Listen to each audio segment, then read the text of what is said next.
안녕하세요, 김호준입니다. 트럼프 대통령이 1박 2일 일정으로 방한합니다. 관련해 일본은 2박 3일인데 우리는 1박 2일 일정이라며 한국 홀대 기사가 쏟아졌습니다. 그래서 박근혜 전 대통령 시절 오바마 대통령 방한 기사도 찾아봤습니다. 그때도 우리는 1박 2일, 일본은 2박 3일. 당시 오바마는 오후에 도착해 다음날 오후에 떠납니다. 사실상 만 하루. 하지만 한국 홀대 기사는 없었습니다. 이번 방문은 의전 문제로 전날 밤이 아니라 오전 도착하는 일정으로 한미가 합의. 그리고 일본에는 오후 늦게 도착해 오전에 떠나니 사실 공식 일정 시간은 거의 같습니다. 물론 미국이 전통적으로 일본을 우리보다 중요한 외교 파트너로 항상 취급해온 건 부인할 수 없는 역사입니다. 현직 틸러슨 장관도 그런 말을 했죠. 일본은 가장 중요한 우방국, 한국은 동맹 중 하나. 그러니까 제대로 된 문제의식이라면 미국의 동북아 외교 전략 자체를 따져야 맞는 겁니다. 그게 아니라 하룻밤 더 자네 아니네로 미국이 우리를 더 중요하게 취급하네 아니네 따진다는 거. 이거 정말 유치한 거 아닙니까? 일본보다 미국에 더 중요한 우방이 되는 방법이 하룻밤 더 자고 가라고 하는 겁니까? 세계 2차 대전 이후 미국의 동북아 전략의 큰 틀이 호텔 체류 시간으로 바뀐답니까? 정부를 비판하는 건 얼마든지 할 수 있는데 그것도 좀 수준 있게 합시다. 그러니까 다스는 누구 겁니까? 김원준 생각이었습니다.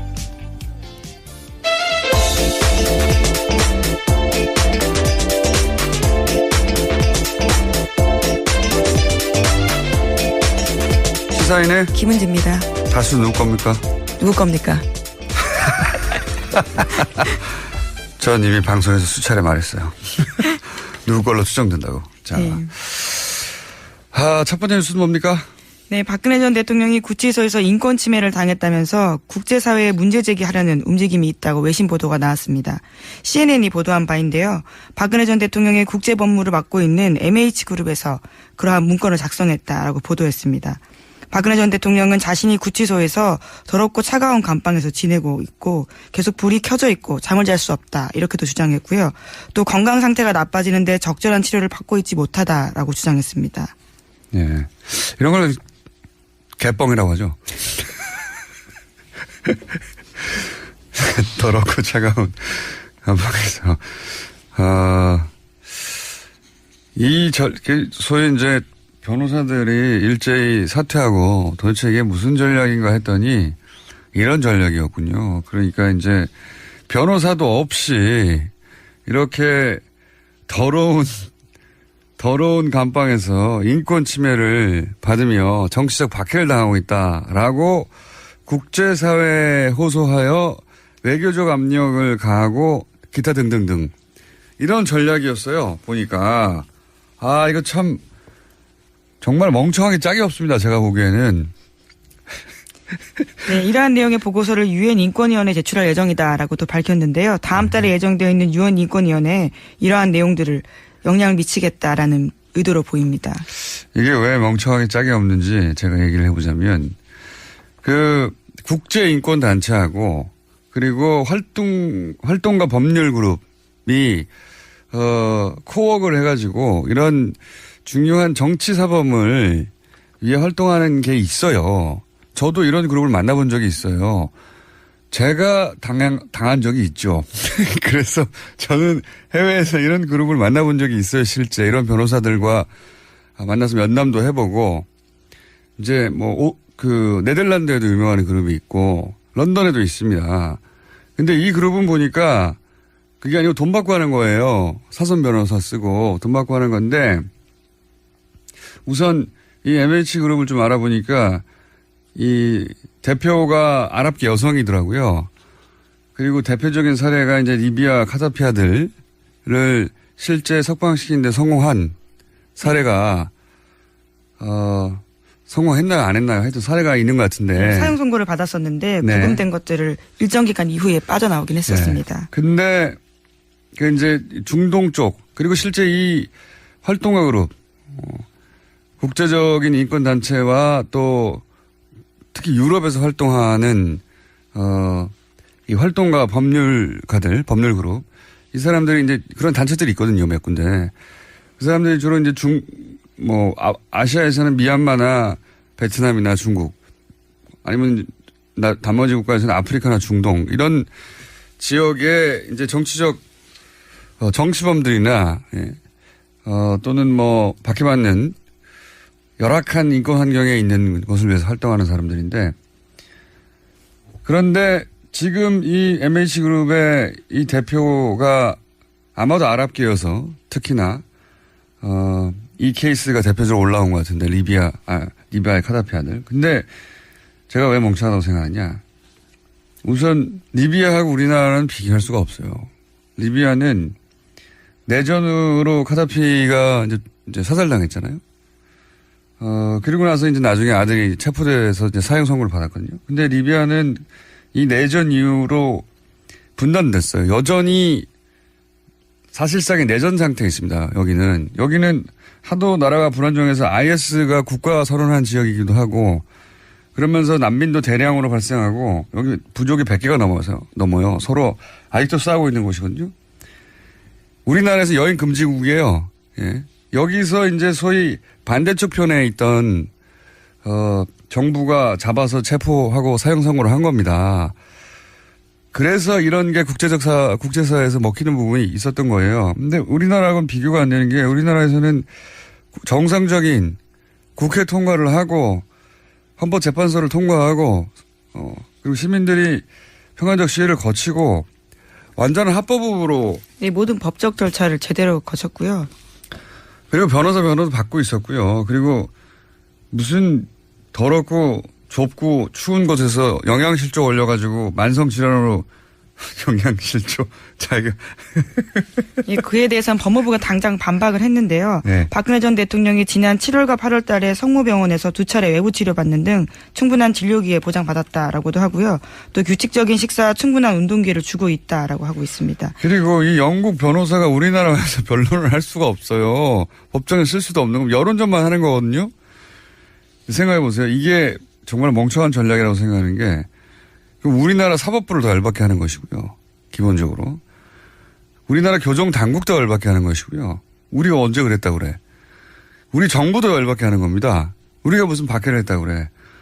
그리고 우리 외교부도 열받게 하는 거군요. 이 질의 상대가 이제 외교부란 말이죠. 유엔 쪽에서. 근데 우리 외교수장이 유엔 전문가예요. 난 성공할 수가 없다고 봅니다. 이 전략이 도대체가. 이런 바보 같은 전략을 구사하니까 참 반갑긴 하네요. 예, 심지어 이러한 인권 상황에 대해서 문제 제기를 했을 경우에는요, 이미 지난 3월 달에 비정부 기구의 의견 개진이 필요하다라고 합니다.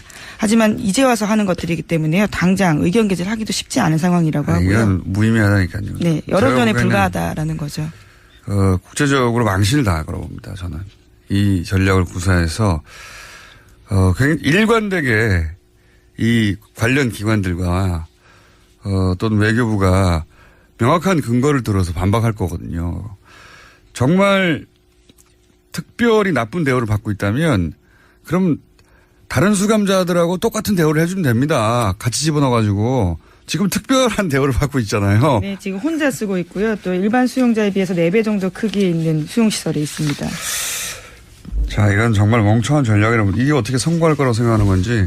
그러면서 본인은 수감받지 않겠다고, 재판받지 않겠다고 안 나오기 시작한 거 아닙니까, 이제? 네, 원래 오늘 재판이 예정되어 있는데요.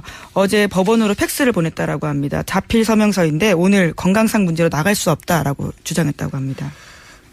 그러니까요. 예. 아프실 예정이고, 앞으로. 누가 이런 멍청한 전략을 생각했는지 모르겠는데요. 예. 크게 실패할 거라고 저는 전망하는 바입니다.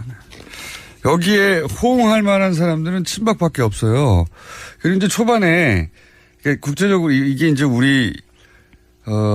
우리나라에 대한 뭐랄까 인식의 수준이 또 있긴 있어요. 문제가 뭐냐면 우리나라에서 이런 지난 9년간 소위 유엔 인권위에 이런 제소들이 있었거든요. 문제 제기가 있었어요. 실제 이런 권력자가 아니라 네, 재소자 인권 문제와 관련된 노조 있는 부분들이죠. 노조 간부들에 대한 박해 그런 거 다 박근혜 전 대통령이 무시했거든요. 이때까지. 근데 본인은 몇 배나 더 훌륭한 대우를 받으면서 이제 거기 다시 재수한 건데 안 먹힙니다 이게. 처음에 CNN 같은 곳에서도 이제 그럴듯한 곳에서 그럴듯한 변호사가 자료를 보내주니까 사실관계가 확인됐다고 생각했겠죠. 네. 하지만 곧 실제 취재를 하고 나서 다 개뻥이라는 걸 알게 될 겁니다. 이게 통하지가 않습니다. 이게 바보가 아니거든요. 그 사람들도. 자, 실패할 전략이라고 저는 전망하는 바이고 제가 이 그룹에 대해서 실제로 국제인권단체 그리고 그 법률가 활동가 그룹에 물어볼게요. 어떤 곳인지. 네, 제가 지금 알고 있는 상식으로, 네. 상식으로는 그렇습니다. 제가 그런 단체와 그런 그룹에 지원을 받은 적이 있거든요. 논문도 해봤고, 이거는 멍청한 전략이라고 봅니다. 자, 관련해 뉴스가 많이 쏟아졌어요. 근데 그죠? 네, 박근혜 전 대통령 관련된 것들이 계속 나오고 있는데요. 최근엔 친박계 의원들이 보낸 편지도 돌려보냈다라고 합니다. 읽어보지도 않고 보냈는데요. 친박계에서조차 자진 탈당 권유가 나오자 아예 선긋고 있다라는 분석이 나오고 있습니다. 또 자유한국당에서는 박근혜 전 대통령 출당 작업에 속도를 내고 있습니다.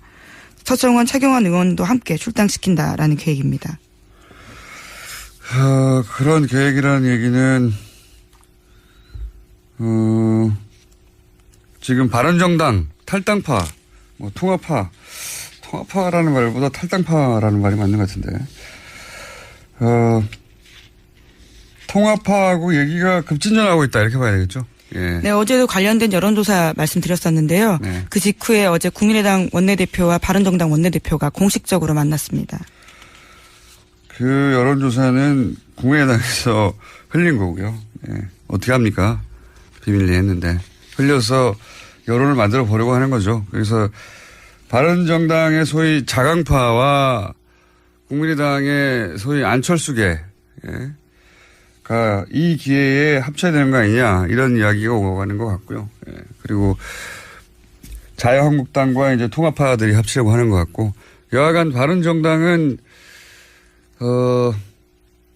뭐랄까요 크게 축소되거나 아니면 국민의당과 연대하거나 바른정당의 운명은 지금과 같을 수는 없을 것 같긴 합니다. 예, 예. 당장 전당대회를 앞두고 있는데요. 그 앞서서 경랑에 휩싸이고 있는 겁니다. 전당대회를 치러버리면 그다음부터는 또 움직이기가 명분이 안 쓰니까요. 전당대회 전에 어떻게든 하려고 양쪽 모두 난리군요. 그렇게 쉽게 부드럽고 쉽게만 될 것 같으냐 모르겠습니다. 예. 여하간 이 박근혜 전 대통령의 움직임은 탄핵 국면에서부터 한결같이 바보 같아요. 예. 도대체 누구의 컨설팅을 받고 있는 건지 누가 이 그룹과 컨택을 해서 아마 이제 이 그룹 대표 MH 그룹이라고 하는 곳의 대표가 생긴 지도 얼마 안 됐더라고요. 여성이에요. 그 여성 자체는 실제로 제가 쓴 글들도 읽어봤는데 굉장히 똑똑하고 인권과 관련된 활동 이력은 잘 모르겠고 인식은 가지고 있는 분인데 이 그룹을 통해서 실제 활동한 이 일을 하게 되는 변호사는 또 따로 있더라고요. 네, 그래서 한국 기자들이 많이 접촉을 해서 의뢰인이 누구냐라는 질문들을 던졌는데요. MH 쪽에요. 알려줄 수 없다, 뭐 비밀이다라고는 밝히고 있습니다. 제가 알아보겠습니다. 네, 기대하겠습니다. 알아낼 수 있을 것도 같습니다. 예. 그보다 이렇게 넓지가 않아요. 자, 바보 같은 전략에 관련 뉴스는 앞으로 계속 나올 것 같고요. 그리고 국내에서는 이제 정당 하나를 두고 양쪽에서 땡겨가고 있습니다. 그렇게 될지 안 될지 모르겠고 자유한국당에서 의원들을 이렇게 땡겨가는 것은 숫자와 시기의 문제일 뿐 성공할 것 같아요. 예. 성공할 것 같은데, 국민의당이 과연 어떤 형식으로 이 흡수든 혹은 뭐 당대당이든 연대든 간에 이룰 수 있을지는 그림이 쉽지가 않고, 예. 그리고 당 내에서도 반발이 있을 거라고 저는 봅니다. 그건 저희 고정이 되신 박지원 전 대표하고 얘기를 나눠보도록 하죠. 다음 뉴스는요? 네, 화이트리스트 혐의를 받고 있는 허현준 전 행정관이 구속됐습니다. 박근혜 정권에서 대기업 자금으로 관변 단체를 지원해서 친정부 시위나 야당 정치인을 향한 낙선 운동을 조장했다라는 의혹을 받고 있는데요. 서울중앙지법 오민석 영장 전담 부장판사는 범죄 혐의가 소명되고 증거인멸의 우려가 있어서 구속의 사유와 필요성이 인정된다라고 밝혔습니다. 구속됐군요. 예. 이분은 소위 화이트리스트. 이런 단체들한테 돈 대주는 역할을 네, 돈을 지원한 거죠. 예, 중간에 했던 것이고, 그런 단체들은 지방선거는 아니죠. 총선 때, 지금 드러난 건 총선밖에 없는데, 뭐 지방선거라고 안 했겠냐 싶긴 한데, 총선 때 이런 단체들이, 낙선 운동을 하게 하도록 했고, 생각해보면 태극기 집회에는 관련성이 없겠는가 하는 생각도 듭니다만, 현재까지 밝혀진 바로는 그렇습니다. 아마 구속되고 나서 추가 조사를 하면 태극기 집회의 관련성도 저는 나올 가능성이 대단히 높다. 그런 생각이 듭니다. 자, 허현준 전 행정관이 그래서 이제 돈줄을 관리하기 위해서 정경련 직원에 대해서도 말을 잘 안 듣거나 연락을 잘 안 받으면 자리를 바꿔버리고 뭐 그런 뉴스도 같이 있죠. 예, 오늘 아침 한겨레신문 보도인데요. 정경영 실무자가 소위 자신의 말에 따르면 빡빡하게 굴어서 불만이 많다라는 이야기를 하면서 인사조처를 요구했고 실제로 해당 담당자가 사회공헌팀이 아닌 다른 곳으로 배치가 돼서 담당자가 바뀌었다라고 합니다. 알겠습니다. 네, 영국 변호사는 뭐 전 세계 변호사가 마찬가지입니다. 많은 영국 변호사는 돈을 주면 모두를 다 변호해주는. 네, 갑자기 다시 박근혜 전 대통령 이야기로 넘어가신 거죠? 또 생각났어요. 네. 그러기로 유명한, 예. 네, 보니까 지난 9월 26일에도 관련된 광고를 실은 적이 있더라고요. 그때부터 작업을 쭉 해왔던 걸로 보입니다. 그러니까요. 그래서 맡길 것을 찾았겠죠. 제가 좀 알아볼게요. 이 분야를 좀 압니다, 제가. 자, 다음 뉴스는요? 네. 박근혜 정부 시절 청와대가 포털 사이트를 통제하려고 시도했다라는 보도가 나왔습니다. 오늘 아침 한국일보 보도인데요. 한국일보가 입수한 박근혜 정부 시절 청와대 캐비닛 문건에서 나온 내용입니다. 2015년 5월 11일에 이병기 당시 대통령 비서실장이 한 지시인데요. 관련해서 지시는 이렇습니다. 비판 세력들의 주된 활동 사이버 공간이 네이버라면 그 경영진을 적극 설득 순화시키려는 노력을 기울여야 한다라는 요구가 쓰여 있었습니다. 네, 여기 대해서 네이버는 뭐라고 그랬답니까?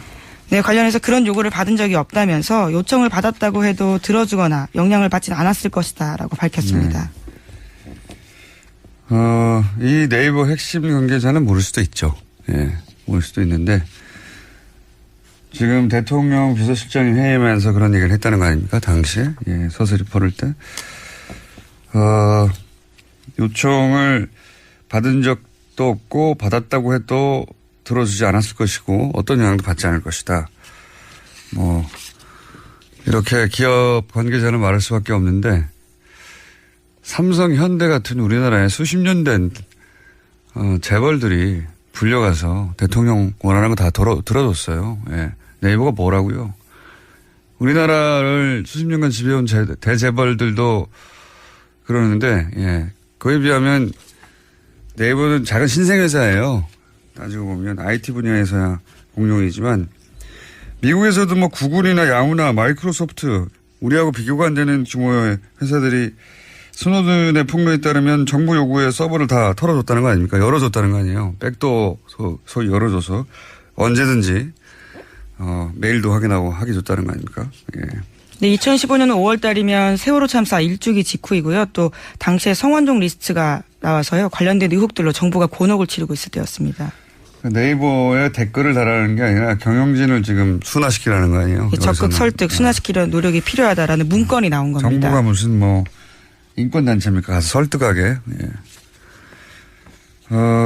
그게 실제로 어떻게 집행이 됐는지 혹은 이 회의가 유일한 소위 이제 당연하거든요. 정부 쪽에서는 매체 하나하나가 아니라 그 매체의 모든 뉴스를 다 털어서 어떤 뉴스를 맨 위에 올릴까 하는 권한을 이쪽이 가지고 있었잖아요. 사실상의 예, 우리나라에 있는 모든 미디어의 편집 권한, 노출 편집 권한, 늘 여기서 가지고 있었던 거예요. 그러니까 얼마나 통제하고 싶었겠어요. 근데 지금은 이제 그 중에 하나의 문건이 나왔을 뿐이고, 이게 처음 한 생각이겠냐 이거예요. 예. 저는 그렇게 생각하지 않습니다. 네이버가 뭐라고요. 그냥 회사예요. 회사, 공공기관, 어마어마한 공공기관, 어마어마한 대재벌도 주물럭주물럭 했는데요. 그런 생각을 하는 게 합리적인 추정이죠. 거꾸로 네이버는 그 수많은 요구들을 어떻게 안 들어주고 아무런 영향도 받지 않았는지, 예. 책을 하나 내도 됩니다. 정말 그랬다면. 그리고 그랬다면 누군가 감옥에 갔겠죠. 라고 저는 생각하는 바입니다. 자, 다음 뉴스는요. 네, MBC 관련된 소식입니다. 김원배 방송문화진흥회 이사가 어제 사퇴 의사를 밝혔습니다. 모건대 총장 출신인데요. 김 이사는요, 박근혜 정권 당시에 여권 추천으로 임명된 바가 있습니다. 김 이사의 사퇴가 공식적으로 처리가 되면요, 빈자리는 현재 여당인 더불어민주당의 추천 인사로 채워지게 됩니다. 박문진, 이사진이 이제 구성이 역전되는 거네요. 이렇게 되면. 그죠? 네, 그렇죠. 지금 MBC 사장 해임 권한을 가지고 있는 박문진의 행보가요, 굉장히 중요하게 결정됩니다. 그러면 이제 MBC 총파업 사태가 갑자기 급진전될 수도 있겠습니다. 예, 이렇게 되면. 뭐 아직 확정된 건 아니니까요. 그런데 의사를 밝혔다는 뉴스가 나왔네요. 이렇게 되면 MBC 본부 총파업이 앞서가는 거긴 한데요. 아직. 요 뉴스만을 기준으로 보자면, 총파업이 중요한 분수령을 지나고 있는 와중이네요. 네, 게다가 고용주 박문진 이사장 같은 경우에도 자신의 거취 문제를 고민하고 있다라고 언론과 통화에서 밝혀서요, 여러 가지로 분수령을 맞이할 전망입니다. 알겠습니다. 다음 뉴스는요? 네, IS와 관련된 소식도 있는데요. 이슬람 무장 세력인 IS가 4년 가까이 장악했던 시리아 라카를 빼앗겼습니다. 경제 수도 모술에 이어서 라카까지 빼앗기면서 IS가 대부분의 근거지를 잃게 됐습니다. IS는 거의 끝나가는 것 같고요. 예. IS가 거의 끝나가자 IS 전투의 최전선에 섰던 이제 쿠르드 자치정부가 독립선언을 했잖아요. 맞물려서. 그 쿠르드 독립도 어렵게 됐다는 뉴스가 많이 나왔어요. 예. 네, 이라크 정부군이 쿠르드 자치정부가 장악했던 핵심 유전지대인 키르크루크 주요 지역을 모두 점령했다라고 합니다. 키르크루크요? 예. 다시 읽어보세요. 죄송합니다. 키르크쿠주입니다. 예. 제가 알기로는 4글자인데 5글자 갑자기 나와가지고. 예. 근데 이제 이거 관련해서 저는 이제 국제 문제에 관심이 많아서 이런 뉴스를 눈여겨보는데 우리가 이 뉴스를 보도하면서 그런 식으로 보도를 많이 했어요. 쿠르드의 독립선언이 오히려 독이 됐나. 이런 식의. 저는 근데 굉장히 잘못된 시각이라고 보는 게 가장 최전선에 싸운 게 쿠르드였거든요. 왜냐하면 미국이랑 서방 이런 쪽에서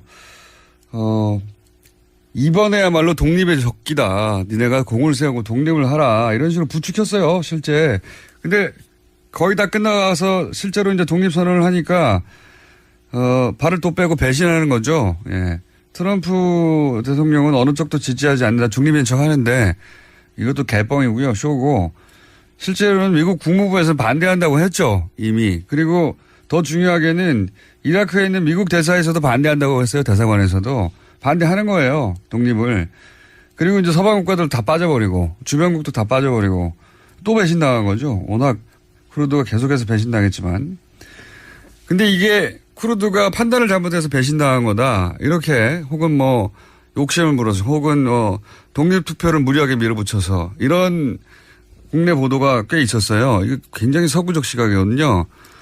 생각해 보시면 우리가 일제강점기에 헤이그에 막 사람 보내고 막 상해 임시정부 세우고 그렇다고 해서 일본이 탄압을 더 한다. 그래서 임시정부가 독이 됐다. 독립운동이 독이 됐다 하는 것과 마찬가지인 겁니다. 이게 일본의 시각이거든요. 우리가 왜 서구의 시각으로 이 사건을 봅니까? 이거는 서구가 배신한 거거든요. 이용하고 또다시 버린 거예요. 예. 이 뉴스는 다음에 한번 다루기로 하죠. 자세히. 네, 키르쿠크 지역입니다. 다시 한번 강조드리겠습니다. 알겠습니다. 시사인의 김은지였습니다. 감사합니다. 그것마저 알려주마. 네. 한 달 가까이, 예. 뭐랄까요. 우리가 이제 미니로 잠시 한 5, 6분 나왔다가 낑긴 코너라고 하죠. 예. 아, 그랬나요? 이렇게 그런 직업을 갖다가 오늘 좀 시간이 있습니다. 자, 네. 오늘 좀 자세히 얘기해 볼까요? 우선 저 소개해 주세요. 그렇군요. 리얼미터의 권순정 조사분석실장입니다. 네, 나오셨습니다. 자, 지난주 저희가 안 하지 않았습니까? 했나요? 지난주 본 것 같은데 일주일에 두 번 얼굴을 본 것 같은데. 그래요. 지난주에. 네, 그렇군요. 저한테 자, 관심이 없군요. 네, 관심 있을 리는 없고요. 대통령 지지율이 한 2, 3주 오르다가 최근에 이제 박근혜 전 대통령이 이제 크게 퍼포먼스를 했잖아요. 네네. 이런 퍼포먼스는 다른 지역은 몰라도 대구 경북에서는 영향이 좀 있는데, 그죠? 네네. 실제 있었을 것 같은데 어떻습니까? 아유, 쪽집 게임입니다. 일단 한 줄로 요약을 하면 예. 문 대통령이 지난 2주 동안 상승했는데 상승세 끊기고 소폭 하락했습니다. 그리고 민주당과 한국당이 하락했고요. 네. 국민의당 바른정당은 소폭이지만 상승했습니다. 네, 한국당은 이제 박근혜 전 대통령을 버린다라는 이미지. 네네네. 이 빠진 지지율을 국민과 반응에 약간씩 가져갔다. 네. 분석을 해보면 네. 희한하게 박근혜 전 대통령 정치보복 재판전 발언이 있었지 않습니까? 그 이후에 과거 박 전 대통령 콘크리트 지지층 하면 영남권과 5, 60대 보수층 이렇게 했는데 네. 문 대통령의 지지층과 민주당 지지층, 이들 지지층, PK, TK 60대 이상 보수층에서 일제 이탈을 했습니다. 네. 그래서 PK, TK 60대 보수층 중에 문 대통령에 걸쳐 있던 지지층이 빠졌다. 예, 네. 맞습니다. 예, 헌재 소장 임명 논란이라든지 예. 신고리 논란 이 부분도 있었지만 네. 가장 주요한 영향은 바로 박근혜 전 대통령 정치보복 발언 여파가 아닌가 싶습니다. 자유한국당은 그 콘크리트 지지층이 민주당으로부터 이탈을 했는데 이 이탈 지지층을 상당수를 흡수를 못했고요. 네. 반면 반사이익으로 국민의당 바른정당은 이들 그 콘크리트 지지층 일부를 흡수한 것으로 보입니다. 그러니까 이제 박근혜 전 대통령이 정치 보복을 당하고 있다는 퍼포먼스를 지난 주말부터 크게 했잖아요, 아주. 그렇습니다. 지난주 초입니까? 네. 크게 했죠. 예. 일정한 성명 내고. 근데 이게 종편을 중심으로 굉장히 큰 뉴스였거든요. 그렇습니다. 굉장히 네. 큰 뉴스였고 또 지금 뭐 국제 변호사를 통해서 여론조를 한다고 하고 그것도 네네. 큰 뉴스고 CNN에 물론 CNN 본방송엔 보도 안 됐어요. 자꾸 CNN이라고 그러는데 인터넷에 올라간 겁니다. 올라간 건데 이렇게 크게 보도가 되고 종편에서도 하루 종일 떠들고 그렇습니다. 예, 그러면서 PK, TK 60대 이상 보수층 네네. 종편의 주소율층이죠. 예, 영향을 받았어요? 예, 전통적인 구여권 지지층들이 그 야권으로 네. 그 이탈을 했다고 봐야 될 것 같고요. 근데 이제 아까 제가 말씀드렸던 것처럼 지금 전통적인 야권의 핵심이라고 한다면 자유한국당인데 상당수를 이탈한 지지층들을 흡수를 못했다는 것이 이제 포인트가 될 것 같습니다. 왜냐하면은 박근혜 전 대통령의 이런 퍼포먼스 때문에 움직인 지지층인데 박근혜 전 대통령 출당한다고 하는 맞습니다. 거니까 예. 홍준표 대표가 출당을 강력하게 시사를 했고 일로 갈 리가 없죠. 네네. 그러니까 실제 박근혜 전 대통령 때문에 움직인 지지층이라는 게 이제 드러나는 거죠, 여기서. 맞습니다. 네. 네네.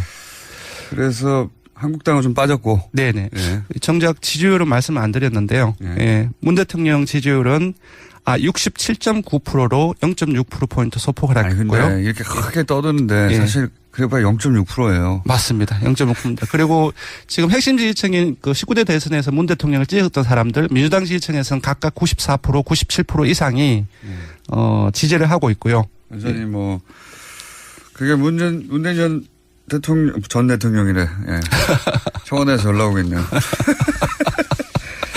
문 대통령의 핵심 지지층은 뭐 고스란히 그대로 있는데 네네. PK 보수층 그리고 60대 이상에서 맞습니다. 문재인 대통령에 대해 기대를 갖고 있는 분들 중에 네네. 박근혜 전 대통령 이렇게 취급하면 안 되지 하는 분들이 전체적으로 0.6% 정도 빠져나갔다. 그렇게 봐야 될 것 같습니다. 네네. 그래봐야 0.6%입니다. 네.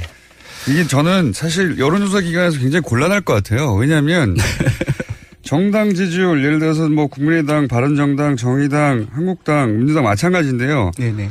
하락했습니다. 상승했습니다. 대부분 0. 몇 프로, 1.1% 뭐 이런 다 오차범위 안에 있는 거거든요. 예, 물론 뭐 일부 여론조사 기관은 한꺼번에 한 주에 5%포인트 떨어지고 8%포인트 오르곤 하지만 예. 저희 리얼미터 기준으로서는 그 등락폭이 그렇게 크지는 않은데요.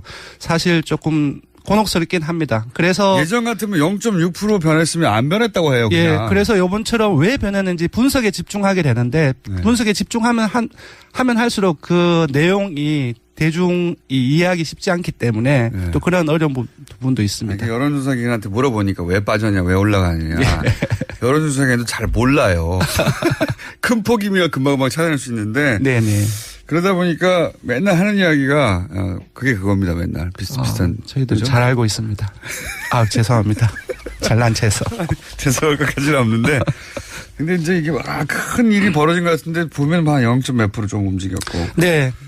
그러니까 소폭이라고 봐야 될 것 같고요. 저희들 조사 발표가 주중 집계이지 않습니까? 그래서 내일 모레도 있기 때문에 좀 변동의 여지도 있다고 봐야 될 것 같습니다. 그게 이제 갤럽하고의 차이인 것 같아요. 갤럽은 일주일에 한 번씩 예. 발표하잖아요. 그러다 네. 보니까 그 갤럽은 희한하게 그 리얼미터보다 그 정부 여당 혹은 대통령에 대한 지지율이 더 많이 나오는 편입니다. 한 5% 정도씩, 그죠? 그렇습니다. 5% 어떨 때는 8% 9%까지 차이가 납니다. 네. 여하간 리얼미터 기준으로 0.6% 빠졌습니다. 박근혜 네. 전 대통령의 네. 정치보복 발언 또는 뭐 국제적인 여론 작업, 뭐 네. CNN 등등등등으로 0.6% 빠졌고요. 다른 정당은 정당 지지도를 한번 살펴보면요. 민주당 역시 49.1%로 1.5%포인트 빠졌고요. 한국당도 강세를 유지를 했었는데 18.3%로 0.6%포인트 빠졌습니다. 반면 지난주에 공이 국민의당 바른정당이 상당히 많이 빠졌죠. 그렇죠. 국민의당은 반등했습니다. 6.3%이고요. 바른정당도 역시 6.2%로 반등했습니다. 아까 말씀드린 것처럼 민주당 역시 헌재소동 임병 논란이 대통령과 다르게 조금 더 영향을 많이 미쳤다고 보는데 역시 박근혜 전 대통령의 영향이라고 생각이 들고요. 한국당은 사실상 아까 이제 권호중 공장장께서 이제 지적을 하셨는데 박근혜 전 대통령 출당을 논의를 하고 있지 않습니까? 그리고 홍 대표 같은 경우 강력 시사를 하고 있고 이 상황에서 민주당을 이탈한 박근혜 대통령 콩쿠르 지지층이 결집을 하기는 좀 힘든 상황이었고요. 그러다 보니까 국민의당, 바른정당 이것이 뭐 각각의 주동적인 요인에 의해서 상승했다기보다는 자유한국당이 흡수하지 못한 지지층들을 반사이익으로 흡수한 것이 가장 큽니다. 그리고 특히 국민의당 같은 경우는 당내 일부에서 바른정당과 연대 통합을 제기를 하고 있죠. 이것이 제기가 된 시점이 국민의당 당 정책연구에서 어제죠. 네. 통합과 관련된 조사 결과를 내부 조사를 비밀리 했는데 그게 조선일보를 통해서 보도가 공개적으로 됐죠. 공표가 됐습니다. 근데 좋겠죠. 예. 근데 지금 많은 분들이 언론에서 지금 놓치고 있는데 사실상 이 조사는 위법한 조사입니다. 왜 그렇습니까? 왜냐하면 공직선거법 제108조 12항 1호에 따르면은 예. 정당 또는 후보자가 실시한 해당 선거에 관한 여론조사는 공표 또는 보도할 수 없다고 하고 있고요. 그리고 벌금 받는 거 아닙니까? 아닙니다. 벌금을 받을 수도 여론조사 있고 기관은 벌금 받을 수도 징계를 있고 받죠. 예. 징계를 받아서 심하면은 정치선거 여론조사를 못하게 될 수도 있습니다. 조금 더 좀 보면요. 어떤 사람들은 당 정책연구소를 정당으로 볼 수 있느냐라고 얘기를 하는데 여기서 정당이라고 한다면은 창당준비위원회의 정당법 제38조에 따른 정책연구소를 포함한다고 하고 있습니다. 따라서 어제 국민의당 당 정책연구에서 근데 왜 그 얘기를 아무도 안 하죠? 모르겠습니다. 분명히 이것이 108조 법을 위반한 공표이고 그래서 국민의당과 조사를 한 조사기관이 법적으로 좀 문제가 되고 있는데 여론조사심의위원회나 중앙선관위 다른 일부 언론들 같은 경우도 전부 다 잠잠하고 있습니다. 문제삼을 지적 포인트다. 예, 네. 그 자체가. 현안조사 간단하게 짚고 넘어가죠. 예. 예, 현안조사 요게 더 큰 코너인데. 예, 지금 신고리 원전 이제 내일이면 내일이면 결과 발표가 나올 거예요. 내일이면은 공론화위원회에서 찬반의 숫자라든지 공고안이 나오게 되는데요. 여기에 맞춰서 원전 5, 6호기를 건설을 중단할 거냐 재개할 거냐의 여론조사입니다. 예, 했는데 자체적으로 한번 해봤어요. 너무 전율이 느껴질 정도로 결과가 나왔습니다. 건설 중단이 43.8%가 나왔습니다. 예. 근데 반면 건설 재개가 43.2%가 나왔어요. 뭐냐면 잘모름이 13%인데 초박빙이라고 초박빙. 0.6% 초박빙입니다. 예. 그리고 공론조사 이제 마지막 4차 이제 공론조사위원회에서 하는 4차 내일 발표되는 것이 유보층 그리고 잘모름을 빼는 유보층을 빼서 지금 조사를 하는 걸로 알려져 있는데요. 예. 그것을 빼고 이제 중단과 재개를 100%로 보고 환산을 하면 각각 50.3대 49.7로 예. 정말로 초박빙으로 나눠져 있습니다. 저도 궁금합니다. 근데 네. 이제 그때 그 위원장도 걱정하기를 이게 오차 범위 내에 있을 때 네네. 반대쪽이 설득되겠는가 이런 얘기 했었거든요. 예. 근데 저희가 미리 한번 먼저 해왔는데 여기서도 초박빙이다. 예, 조사 결과, 사회조사 결과로만으로는 결정을 하기가 좀 힘든 부분들이 있습니다. 네. 자, 조사계 말씀하시고 퇴장해주세요. 네, 알겠습니다. 이번 대통령 정당 조사는 TBS 의뢰로 전국 10기서 이상 성인을 대상으로 10월 16일부터 18일까지 무선 80%, 유선 20%, 전화 면접 자동응답 혼용 방식으로 실시했고 최종 응답자는 1,547명입니다. 표본 오차는 95% 신뢰수 중 플러스 마이너스 2.5%포인트, 응답률은 5.2%입니다. 신고리 원전 조사는 TBS 뉴스공장 의뢰로 18일 어제 하루 동안 실시했고 최종 응답자는 526명, 표본 오차는 4.3%포인트, 조사 방법과 무유선 비율은 전부 대통령 정당 지지조사와 동일합니다. 알겠습니다. 오늘 여기까지 하겠습니다. 네, 고맙습니다.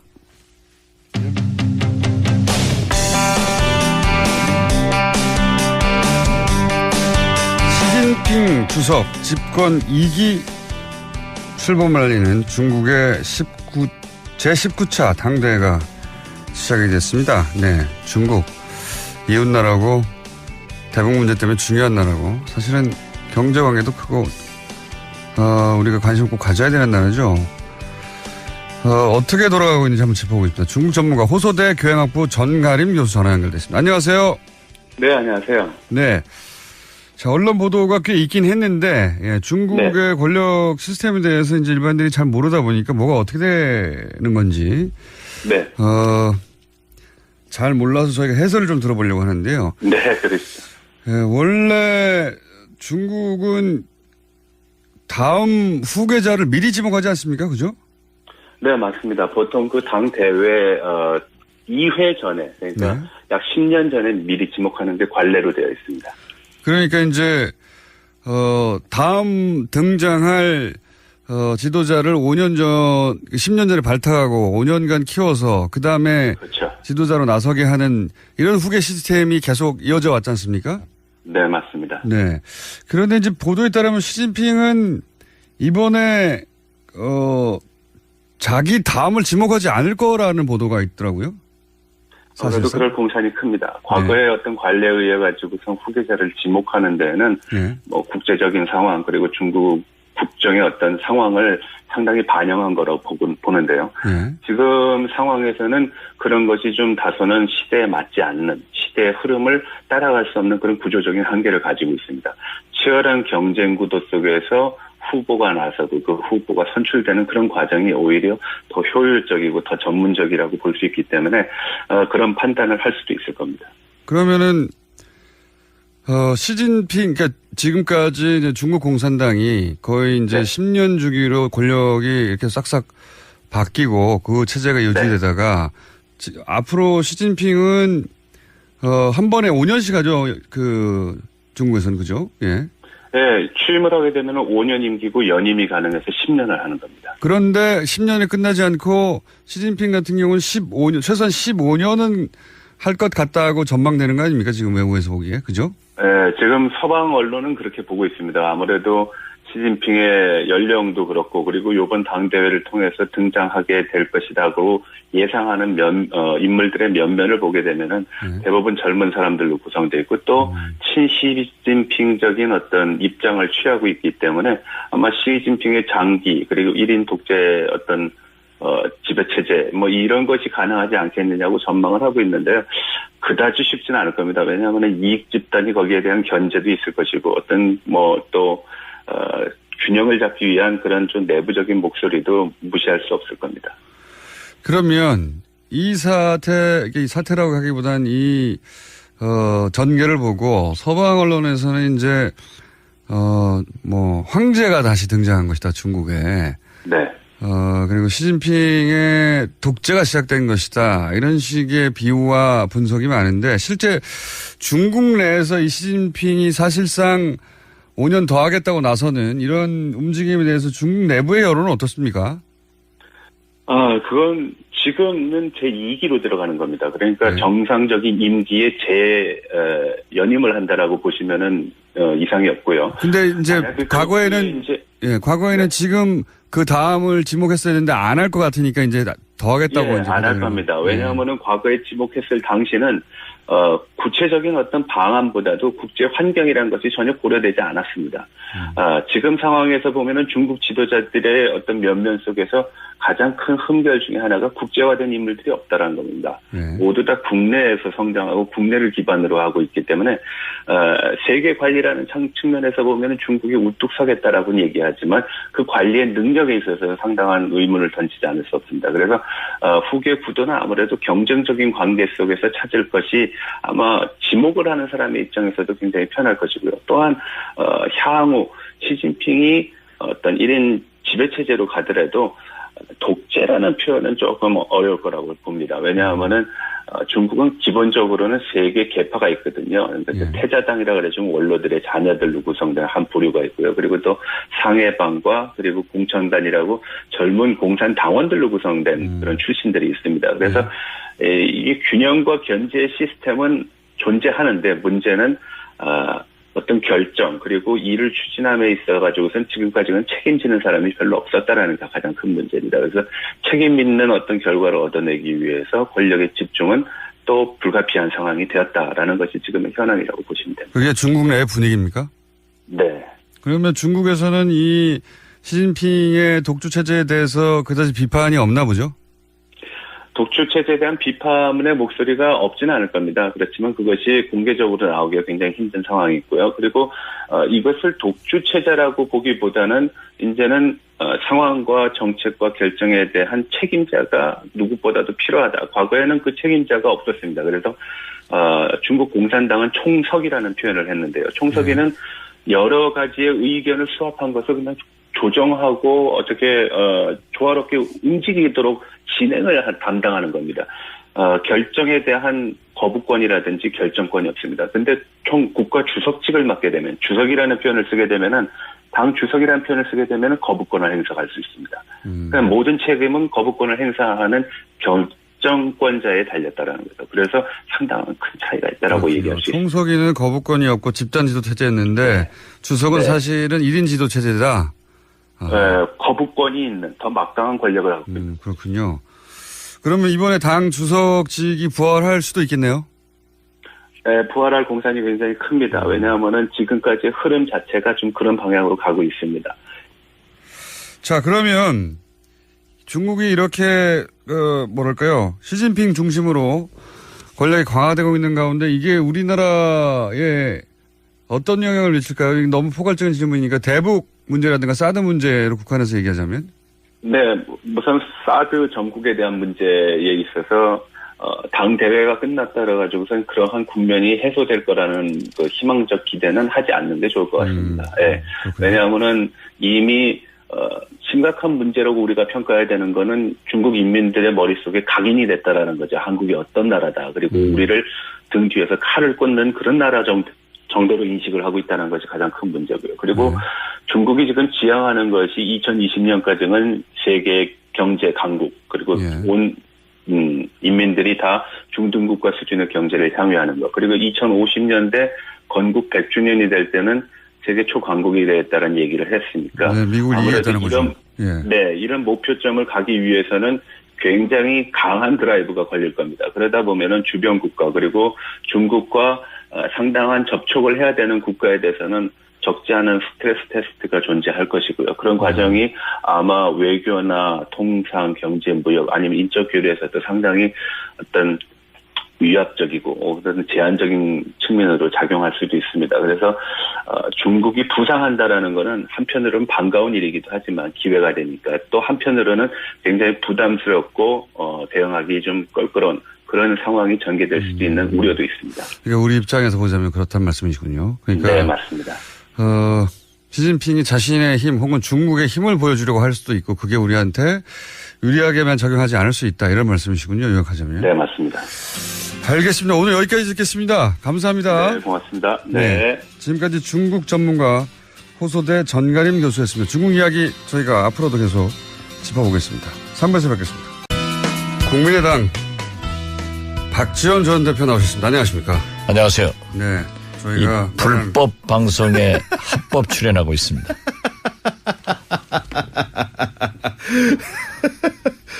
불법 방송이라고 국민의당에서 열심히 지금 국감에서 지난주에 나오셨을 때 이제 대표님께서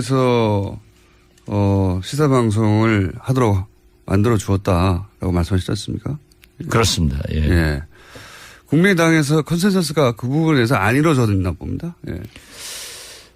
그 사실을 잘 모르고 있고 예. 또 제가 지난주 처음으로 얘기를 했습니다마는 우리 국민의당에서 문제 제기를 하는 것에 대해서 어제 예. 우리 김어준 총수 앵커께서 예. 불법이 아니라 예. 차라리 나를 욕해라. 아니, 이 말에 답이 있습니다. 불법은 아니에요. 예, 불법은 아닌데 예.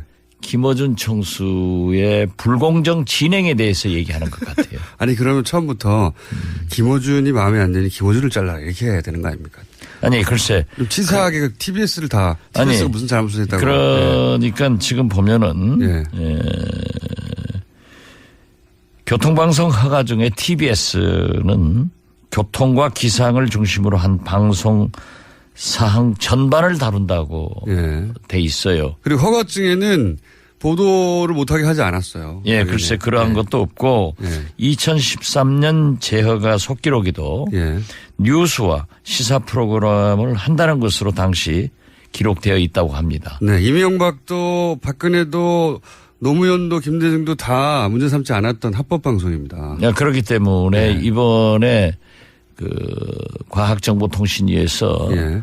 이호성 방통위원장이 좀 아리송한 답변을 하신 것 같아요. 그 대목에서는 잘 모르셨던 것 같아요. 예. 네. 그래서 저는 이게 이렇게 문제는 불공정 진행하는 김어준 총수가 떠나주는 것이 교통방송의 발전을 위해서 필요하다. 이렇게 지적을 하고요. 차제 방통위원회에서 정확한 예. 그 행정 절차를 밟아놓는 것이 바람직하다. 그럼 이렇게 일단 생각합니다. 이 TBS가 시사 방송을 하는 것은 합법임을 네.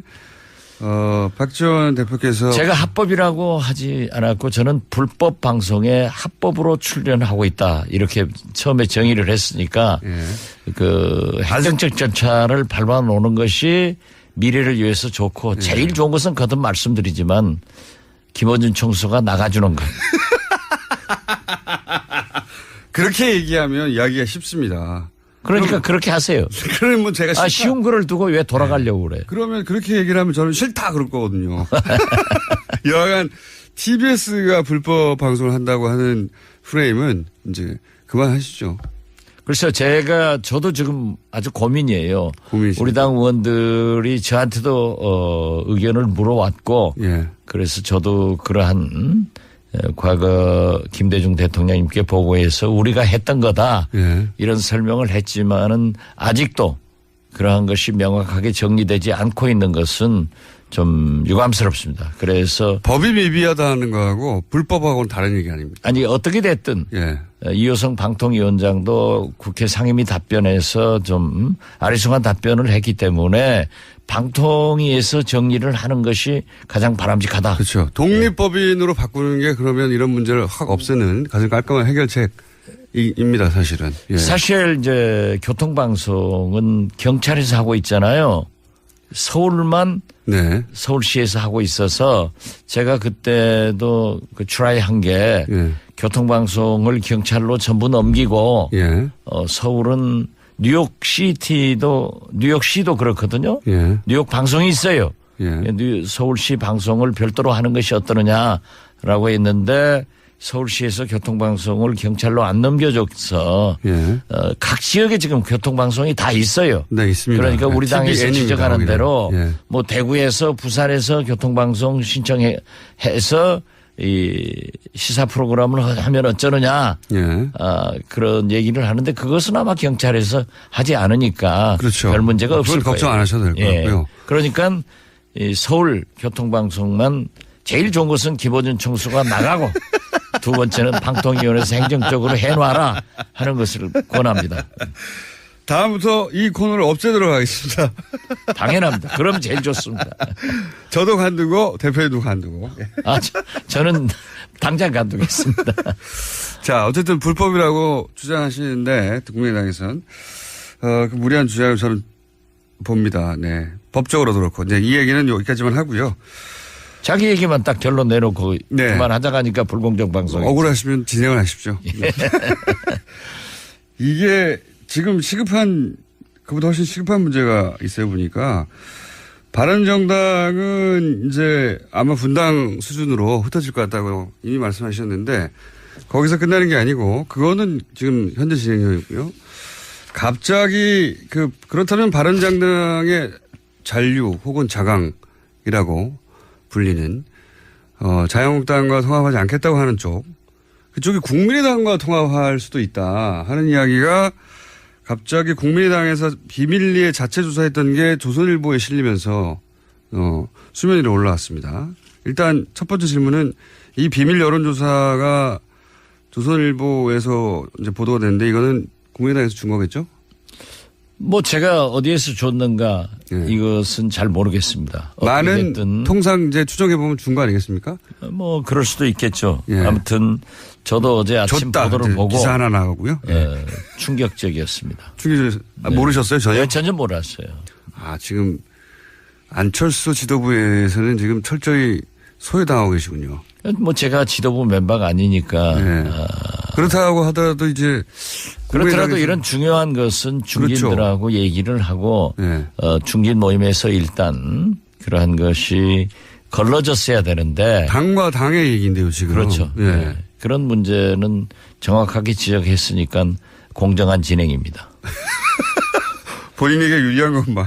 아니 그러면 당내에 그 대표님뿐만 아니라 소위 이제 중진이라고 하는 분들이 전혀 몰랐던 거예요? 전부 몰랐다고 그래요. 아 그래요? 예. 그럼 안철수 대표 지도부에서만 지금 진행했던 내용입니까? 뭐 일부 측근들은 알고 있었는지 모르겠습니다만은 예. 어제 보도가 되고 이게 어떻게 당 중진도 모르고 진행될 수가 있죠? 뭐 당이 꼭 그렇게 소통을 강조하고 청와대 대통령한테는 그것을 요구하면서 예. 당내에서는 야당은 본래 잘 안 해요. 잘 안 해요. 저부터 그러니까 뭐 모르셨다. 예. 그래서 깜짝 놀랐다. 그럼 그렇죠. 일단 듣지 못했다가 그 뉴스를 본 중진들의 1차 반응은 어떻습니까? 대표님을 포함해서. 저는 하도 아침에 기자들에게 전화가 많이 와서 예. 이건 지금 국정감사에 매진하고 있고 비교적 우리 국민의당 의원들이 국정감사에서 아주 잘하고 있다는 평가를 받고 있는데 예. 왜 이렇게 지금 불필요한 일을 지금 하느냐. 예. 또 안철수 대표 제2창당위원회에서 시도 지역위원장 예. 각 지역위원장을 사퇴시키라고 하니까 전원 사퇴시키려고 하는 겁니다. 예, 거기도 부글부글 끓고 있어요. 왜 이렇게 전열을 낭비하느냐. 이러한 것은 설사 좋은 일이더라도 국정감사가 끝나고 예. 전열을 정비할 때 또는 소통을 해서 하는 것이 좋지 않느냐. 그래서 저는 좀 신중하게 접근해달라. 사실상 예. 반대하는 입장을 SNS를 통해서 밝혀놨습니다. 대표님은 일단 이런 식으로 국민의당과 바른정당이 이런 식의 통합을 물밑에서 하고 있는 것에 대해서 일단은 반대하시는 거고요. 그죠? 시기적으로. 네, 그렇습니다. 시기적으로 아니, 부적절하고. 그러고 정당이란 게 가장 중요한 게 정체성입니다. 예. 정체성인데 오늘 아침 유시민 바른정당 전 대통령 후보의 중앙일보 인터뷰를 읽어보니까 유시민이 아니라 유승민을 말씀하시죠. 아, 죄송합니다. 예. 유승민. 저는 대통령 후보가 유시민이 됐으면 좋겠다 하니까 자꾸 유승민을 씨의 그 인터뷰를 보니까 예. 우리 국민의당이 첫째 예. 햇볕 정책을 예. 또 포기하고. 예. 예. 호남 이주를 이걸 예. 버려야 된다. 그러니까 지역을 라고 탈피하고 했는데 그 얘기죠. 이것은 도저히 우리가 양보할 수 없는 원칙입니다. 예. 우리는 대북 문제에 대해서 DJ의 햇볕 정책과 이념을 계속 발전시키고 있고 또 우리가 왜 호남을 버려야 됩니까? 그러면 유승민 후보는 전 후보는 대구를 버립니까? 또 못 버리고 있죠. 예, 강경 보수 강경 대북 정책을 버립니까? 그래서 저는 정체성에서 문제가 된다 이렇게 보고 있습니다. 정치는 제일 중요한 게 정체성이에요.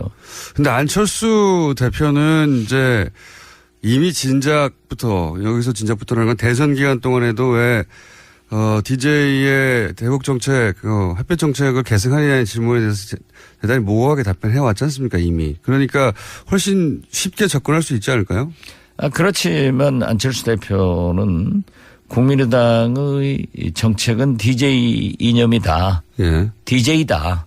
이렇게까지 단정적으로 얘기를 했으니까. 그때는 이제 호남의 표가 필요했을 때 그런 거고요. 뭐 정치인이란 게 다 예. 원칙을 가지고 얘기하는 거니까 저는 안철수 대표가 그렇게 햇볕 정책을 버리고 호남을 버리겠다라고 하는 그렇게 말은 것은 안 하겠죠. 모호하게 하겠죠. 모호하게. 아니라고 생각합니다. 만약에 그런데 보시기에 국민의당이 바른정당과 통합이 꼭 필요하다고 적어도 지금 현재 국민의당 안철수 지도부는 생각하는 것 같은데 그러면서 이런 정체성을 아예 버리지는 않지만 약간 모호하게 만들어서 바른정당의 지금 자강파가 올 수 있는 수준까지 완화시키면 모호하게 해서요. 모호하게 하시는 건 잘하니까. 그러면 그렇게 질문을 하니까 네. 불공정 진행이라고 이게 하고. 뭐 불공정 진행입니까? 이게 사실인데요, 이게. 사실 아니죠. 곤란하니까 사실이 아니라고 하시는 거예요. 아니에요. 그게 아니고. 그럴 경우에 대표님은 어떻게 하실 겁니까? 약간 지금 저는 뭐 그렇게까지 진척되리라고는 생각하지 않습니다. 어렵다고 보십니까? 예, 그렇기 때문에 제가 어제 SNS를 통해서 밝힌 대로 오늘 아침에 뭐 보도들이 많이 됐더라고요. 좀 신중한 접근이 필요하고. 대표님이 반대하실 거 아니까 몰래 했죠, 이렇게. 뭐 꼭 그런 것은 아니에요. 예. 찬성하는 사람도 몰래 했다고 그러더라고요. 그래요? 대부분이 그건 몰랐다는 얘기네요. 그러면. 대부분 몰랐어요. 조선일보만 알았다는 거네요. 그건 모르죠. 남 당내. 언론이 특정한 것에 대해서 제가 네. 시샘할 필요는 없다고 생각합니다. 특종이 아니고 준 거죠, 준 거. 왜냐하면 이런 여론이 필요했나 봅니다. 그 안철수 지도부에서는 이게 이제 통합되면 좋다라고 하는 여론이 필요하니까 이런 기사를 내게 만들었겠죠. 우리 당내 일부 의원들은 그러한 얘기를 줄기차게 해온 사람도 그렇죠. 있어요. 있겠죠. 또 뭐 그런가 하면은 민주당과 통합을 해야 된다 네. 하는 얘기도 하는 사람들도 있는데. 비율이 얼마 정도 됩니까? 글쎄요, 나는 뭐 본래 관심이 없어서 카운트는 안 해봤습니다. 관심 많으시면서. 아니요, 진짜요. 또 관심 많은 걸 일일이 다 그렇게 그냥 공개할 수는 없으니까. 공개할 수는 없는 거죠. 예. 저도 그럼 다른 언론이 줘가지고 할까요? 네, 저희한테 주세요. 지금 내부적으로는 지금 복잡하겠습니다. 그럼 국민의당 내부에서. 네, 복잡합니다. 그죠? 상당히. 그러니까 여러 가지 갈래길이 있지 않습니까? 지금 이대로 아니면은 바른정당 혹은 뭐 민주당과 연대해야 되지 않느냐. 적어도 크게 보자면 세 갈래 정도는 있는 거 아닙니까? 그죠? 그렇죠. 그러나 저는 예. 총선 민의가 예. 다당제, 예. 3당제였습니다. 그리고 바른정당은 총선 후에 예. 박근혜 대통령 탄핵으로 인해서 분열된 예. 새누리당이 분열돼서 한국당 바른정당으로 갔기 때문에 저는 바른정당과 저희들하고 또는 민주당과 정의당과 예. 이 개혁 벨트를 구성해서 약 190여석이 되거든요. 예. 그러면은 문재인 대통령이 오히려 국회 선진화법을 뛰어넘어서 예. 법과 제도에 의한 개혁을 했으면 좋겠다 예. 하는 생각을 가지고 그 사당이 예. 연정이나 또는 이 개혁 벨트로서 한번 트라이했으면 좋겠다 하는 생각을 가졌지만 어떻게 됐든 대통령께서 받아들이지 않았고 또 지금 민주당이나 청와대에서는 그때 그렇게 했어야 된다 예. 하는 얘기를 하는 분들도 있어요. 예. 그렇지만 저는 국민들이 왜 총선에서 제3당인 국민의당을 선택했겠느냐. 그 너무 극단적인 양당제가 너무 싸움만 하고 일당 독주 이런 것들이 나가기 때문에 완충이 필요하다 해서 3당제가 됐다고 하면은 우리 국민의당은 국민의당대로 국민의 뜻을 따라서 선도정당으로서 일해 나갔으면 훨씬 좋다. 예. 이런 생각을 또 우리 당에 많이 가지고 있습니다. 대표님은 그렇게 생각하실지 모르겠는데, 예. 지금 안철수 대표가 오히려 자유한국당보다 더, 공격적 아닙니까? 제 말은 양당이 극단적인 대립을 하는데 국민의당이 중간에서 균형을 잡아주는 게 아니라 국민의당이 가장 선봉에 서서, 문재인 대통령도 공격하고 안철수 대표가 항상. 뭐 공격이야 제가 문재인 대통령을. 그건 대선 때고요. 제일 많이 하지만 예. 지금은 저는 이 대북 문제에 대해서 문재인 대통령이 아주 잘하고 있다. 또 적폐청산. 제 말은 국민의당이 지금 중도에서 이렇게 양쪽을 총선민이라고 하셨는데 잘 안정시키며 혹은 뭐 토닥거리며 중간에 선도정당 역할을 하는 게 아니라 최전선에 서서 오히려 양쪽 정당보다 더 첨예하게 본인의 존재감을 드러내기 위해서 공격적인 발언을 안철수 대표가 하고 있으니 사실은 그 역할도 안 하고 있는 거 아닙니까? 뭐 존재감을 드러낸다는 것보다도 예. 그러한 것을 지적한다. 그렇게 제 변명을 좀 들어주세요. 그렇게 진행하니까 나가야 된다니까. 그게 나무 아픈 것만 찔러요. 대표님, 다스는 누구 겁니까? 예? 다스는 누구 겁니까? MB 거죠 뭐. 그거 모르는 사람 어디 있어요? 아니, 저는 MB나 박근혜 대통령은 그 잘못은 어떠한 경우에도 예. 척결돼야 돼요. 예. 지금 추명호 예. 국정원 국장이 뭐 구속된다고 그러는데요. 네. 제가 맨 처음 2014년으로 기억하는데요. 원내대표로서 정보위원이 돼가지고 국정원 업무 보고를 받으면서 첫 질문이 추명호 국장이 일어서세요. 해가 지적을 해서 진저부터 시작하셨죠. 예. 네, 계속 지적을 했는데 네. 그게 이제 비공개 회의니까 안 알려졌죠. 정보 왕이십니다, 네. 진짜. 그때 만약에 네. 이 사람들이 추명호를 그렇게 조치를 했으면 이런 일 안 나요. 그때 어떻게 아셨어요? 만만해. 예. 지금도 제가 재판 받는다니까요. 그러시죠. 그때도 그 3인방 인사가 문제가 있다 예. 했을 때 검찰에서 수사를 하지 않고 저만 기소해가지고 지금 뭐 재판 또 받고 있는데요. 아무튼 이명박 정부나 박근혜 정부는 탄생하지 말았어야 될 그런 대통령들이에요. 지금 보세요. 박근혜 대통령 말이지. 아니 뭐 미국에 있는 뭐 MH그룹 예. 로펌 사서 예. 인권 침해 당했다. 예. 이렇게 해가지고 석방운동 한다는데 예. 박근혜 대통령 한 사람이 우리 5천만 국민 인권 침해 시킨 것은 뭘로 보상할 거예요? 난 진짜 답답한 사람들이에요. 예. 좋습니다. 아주 오늘 잘하고 계시고요. 이 정도 공격하면 됐지 뭘. 예. 또 어쩌자는 거예요. 어떤 사람이 아니고요. 어쨌든 국민의당이 실제 바른정당과 통합하려면 대표님 같은 혹은 뭐 당내에도 분명히 반대하는 분들이 있을 테니까 그 넘어가기 쉽지 않겠습니다. 그죠? 뭐 대개 경우에 따라서는 뭐 특정한 사람들을 얘기할 수 없지만은 예. 뭐 천정배, 예. 특정해서 말할 수 없지만 예. 정동영 이런 분들은 의사표시를 했어요. 아니 의사표시를 하신 분들한테는 제가 얘기하지 않을 수 없죠. 네네. 예. 말할 수 없지만 전정배. 정동이요. 그분들은 의사표시했기 때문에. 대표님 포함해서. 예. 네. 이건 안 된다. 최소한 3분 이상 중진들은. 저 초선 의원들도 몇 사람 있고. 그렇습니까? 네. 예. 절대 안 된다. 그렇죠. 그러니까요. 만약에 이게 정체성이 문제라니까요. 그러니까요. 정체성이란 말 알아요? 그런 것도 모르면서 진행하니까 자꾸 불공정 소리 듣는 거예요. 실력이 너무 없어. 이렇게 곤란한 질문 받으면 넘어가려고 그러는 거예요. 바른정당에서 몇 명이라고 할까요? 저는 그렇게 오지 않을 거예요. 많이 가지는 않을 것이다. 네, 저는 뭐 지금 바른정당 몽땅 20명인데 네.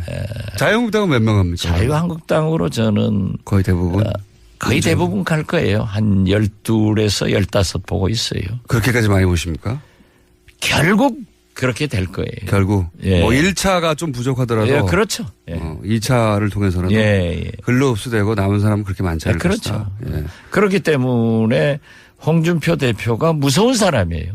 네. 대통령 선거 때는 박근혜 따라다니다가 예. 추종하다가 딱 저렇게 되니까 끊어내고 친박 청산하자. 예. 그래서 바른정당 사람들에게 구실을 만들어주는 거예요. 명분을. 그렇죠. 예. 올려면. 예. 명분이 그리고 필요하니까요. 제일 중요한 것은 그 바른정당을 이끄는 분 중에 한 분이 네. 저한테 오래전에 그러더라니까요. 김무성 대표요? 저는 김무성 대표라고 안 했어요. 아무튼 저를 형님이라고 불러요. 형님. 예. 내년 지방선거를 앞두고 기초단체장 광역 기초위원들이 도저히 자유한국당으로 가지 않으면 안 된다고 합니다. 안 됩니다. 예. 가자 하는 압력에 예. 참 어려움을 당하고 있다. 진작부터 뭐 그런 얘기를 들으셨다고요? 그렇죠. 예. 예. 그건 또 보이잖아요. 보이죠. 뻔하게. 그 정도는 봐야 정치인이지. 그러시겠죠. 그걸 못 당연히. 보니까 이렇게 진행하고 불공정하게 하는 거지. 제가 코너명을 일단 임의로 정하겠습니다. 저희가 이제 청취자분들이 문자를 보내서 코너명을 정해줄 수도 있거든요. 예. 예. 일단은 정보 요괴로 정하겠습니다. 정보 요괴 그런 건 아니고 저는 시사 요괴거든요, 여기서. 예, 정보 요괴. 김어준 아웃 본부장. 공장장보다 높게. 요요 코너, 요괴 대 요괴 이런 걸로 하든가. 시간이 다 끝나버렸네. 한 가지만 더 여쭤볼게요. 전남지사 나가신다고 하셨는데 임종석 비서실장 차출설이 물론 언론에서 나온 겁니다. 예. 차출설이 있어요.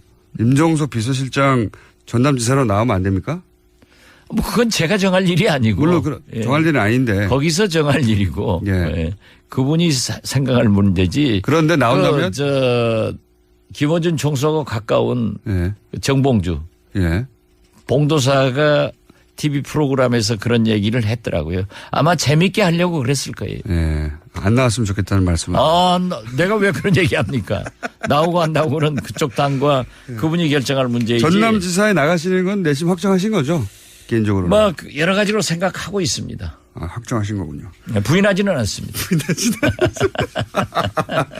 다음 주에는 이 바른정당하고 통합 관련 얘기 요거 좀 더 알아봐 주십시오. 뭐 내밀한 이야기가 많을 것 같아요. 그죠? 예, 그렇게 하죠. 그런데 다음 주 목요일 날은 제가 대전에서 예. 국정감사를 하기 때문에 이 불법 방송에 아마 못 나올 것 같습니다.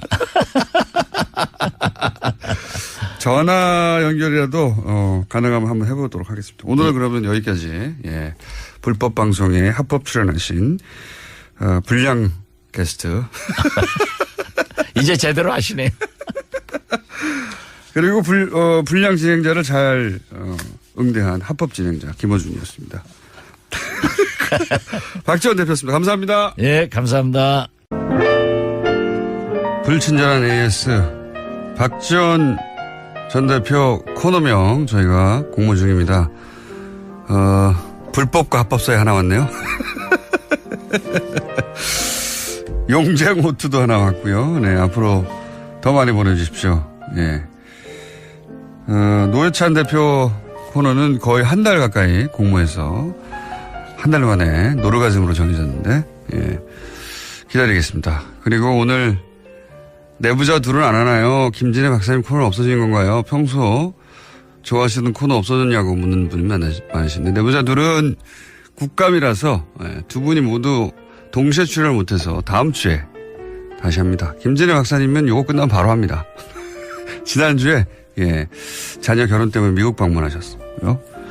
김진애 박사님 코너가 없어졌냐고 묻는 질문 자체를 제가 보기에는 김진애 박사님이 직접 하시거나 아니면 따님이 하신 게 아닌가 싶습니다. 자, 오늘 문자 꽤 많이 왔습니다. 아마도 박지원 대표 때문에 많이 온 것 같아요. 톰과 제리도 있고요. 시드니입니다. 뉴스공장 중독인가 봐요. 인터넷 갑자기 안 되니까 뉴스공장 못 들어서 손이 안꼽도 안 잡혀요. 금단현상. 이 문자를 받으니까 그 생각이 나네요. 저희 이 불친절한 AS 코드가 그래서 생긴 건데 처음에 시작할 때 발음 안 좋다부터 시작해가지고 첫날부터 문자가 쏟아졌거든요. 너 뭐냐 꺼지라고. 그 문자를 제가 일일이 다 읽어줬어요.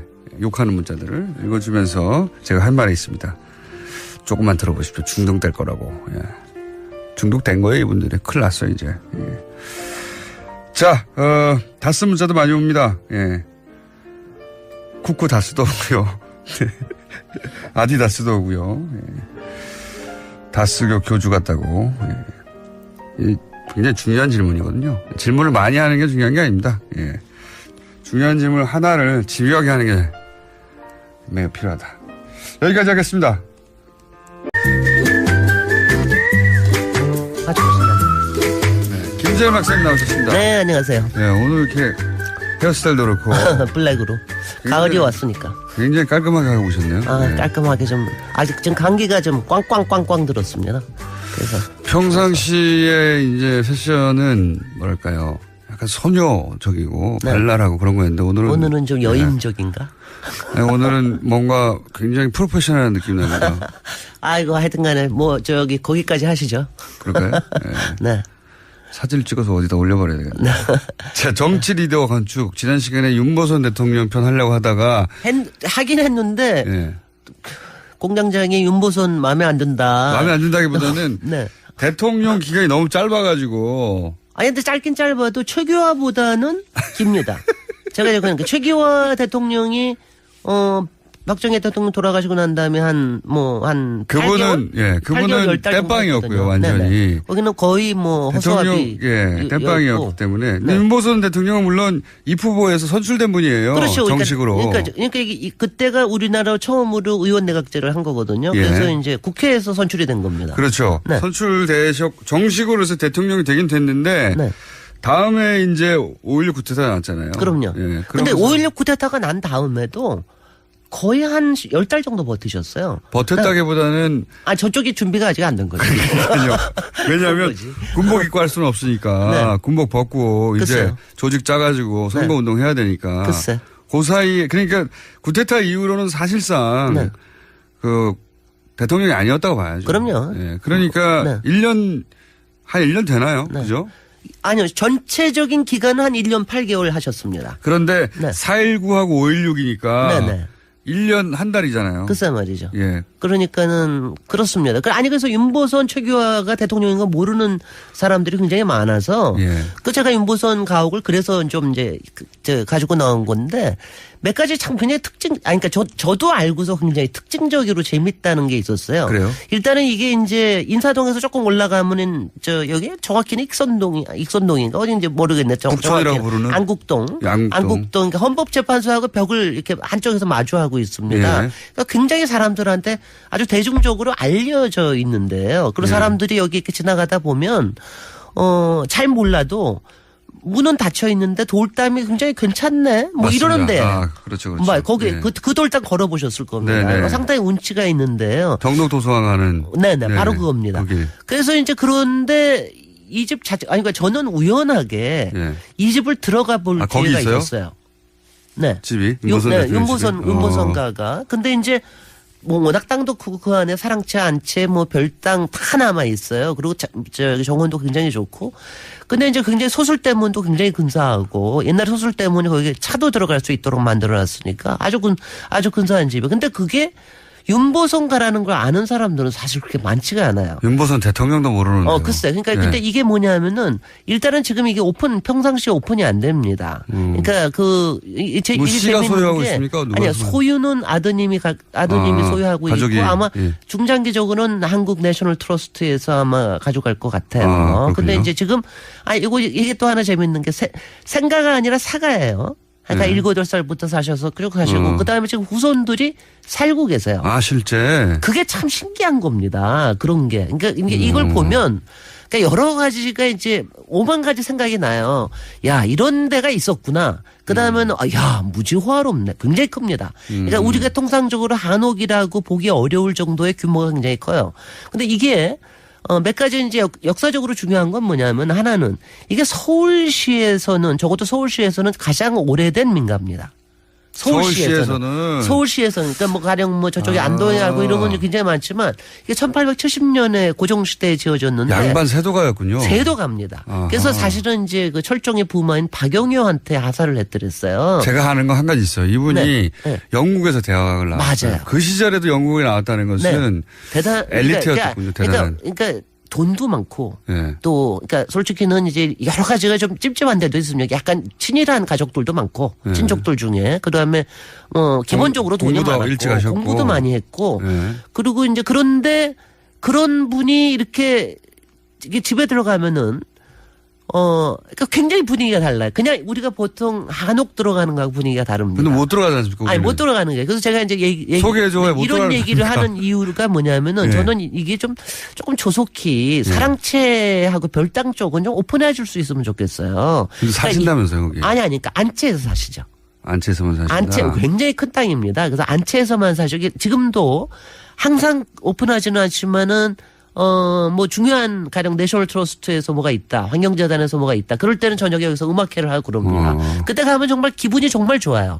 음악회도 거기서 하는군요. 음악회도 하고 그러니까 그럴 때 가보시면 좋은데 이게 역사적으로도 굉장히 흥미롭고 그다음에 건축적으로도 굉장히 흥미롭습니다. 어떻게 제가 흥미롭습니까? 일단은 역사적으로 흥미로운 건 뭐냐면은 이게 사가이지만 네. 민가잖아요. 네. 민가이지만 이게 청와대 역할도 했습니다.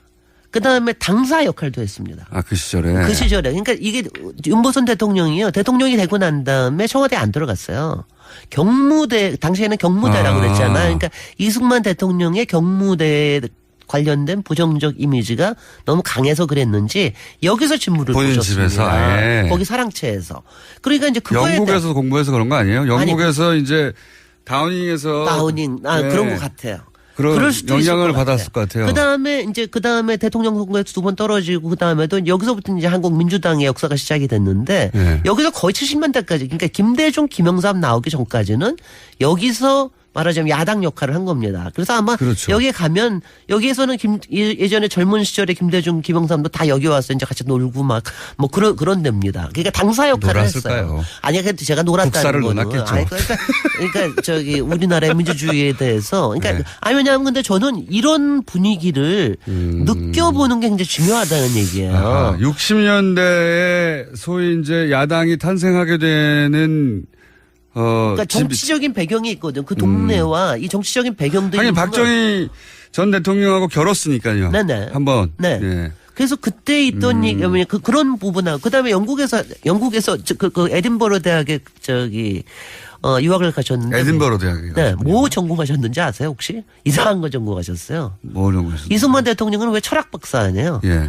이분은 고고학 박사예요. 아. 그러니까 굉장히 신기한 분입니다. 그러니까 명문가에서 저기 하면서 제가 이 집에 가면서 우와. 처음에 흥미로웠던 게 뭐냐면은 이게 이제 말하자면은 정확하게 한옥도 아니고 주로 땅 파던데 거기서. 그렇죠. 그러니까 그 전문한 사람들은? 문화적인 센스가 상당히 있는 분이죠. 그래서 이제 어. 이분을 보면 아마 우리나라 대통령 중에서는 가장 건축가스러워요. 어허. 그러니까 저는 이제 그 표현을 딜레땅트 건축가라고 그러잖아요. 왜 이게 흥미롭게 왜 미국의 3대 대통령 토마스 네. 제퍼슨은 자기 저택을 설계하고 그런 사람이거든요. 네. 독립선언만 쓴 게 아니라 자기 집을 설계하기도 했는데 이분도 1920년대 와가지고 집을 이제 여러 가지 리모델링을 하면서 자기의 의견들을 많이 집어넣습니다.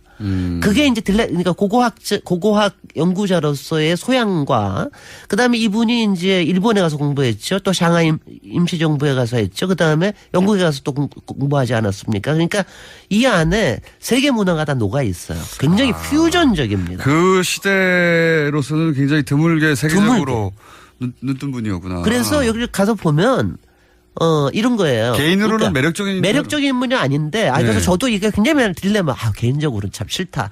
저도 뭐 이제 좀 그런데. 정치가로서는 싫을 수 있는데, 개인으로서는. 그러니까 우리나라도 그런 문화적인 정치인이 있었구나라고 하는 게, 근데 굉장히 사실은 그 아드님이 지금 이제 그러니까 장자죠. 아드님이 건축가를 전공을 하셨어요. 또 건축가를 전공하셔서 그래서 그 인연으로 가보신 거구나. 아니 그래서 가봤습니다. 그래서 그랬더니 그분은 이래요. 이거 집장사 집이라고. 이거 뭐 그때 생각도 없이 진 거라고. 근데 보면은 그때의 1920, 30년대 집장사 집이라고 하는 게 나름대로 혁신이거든요.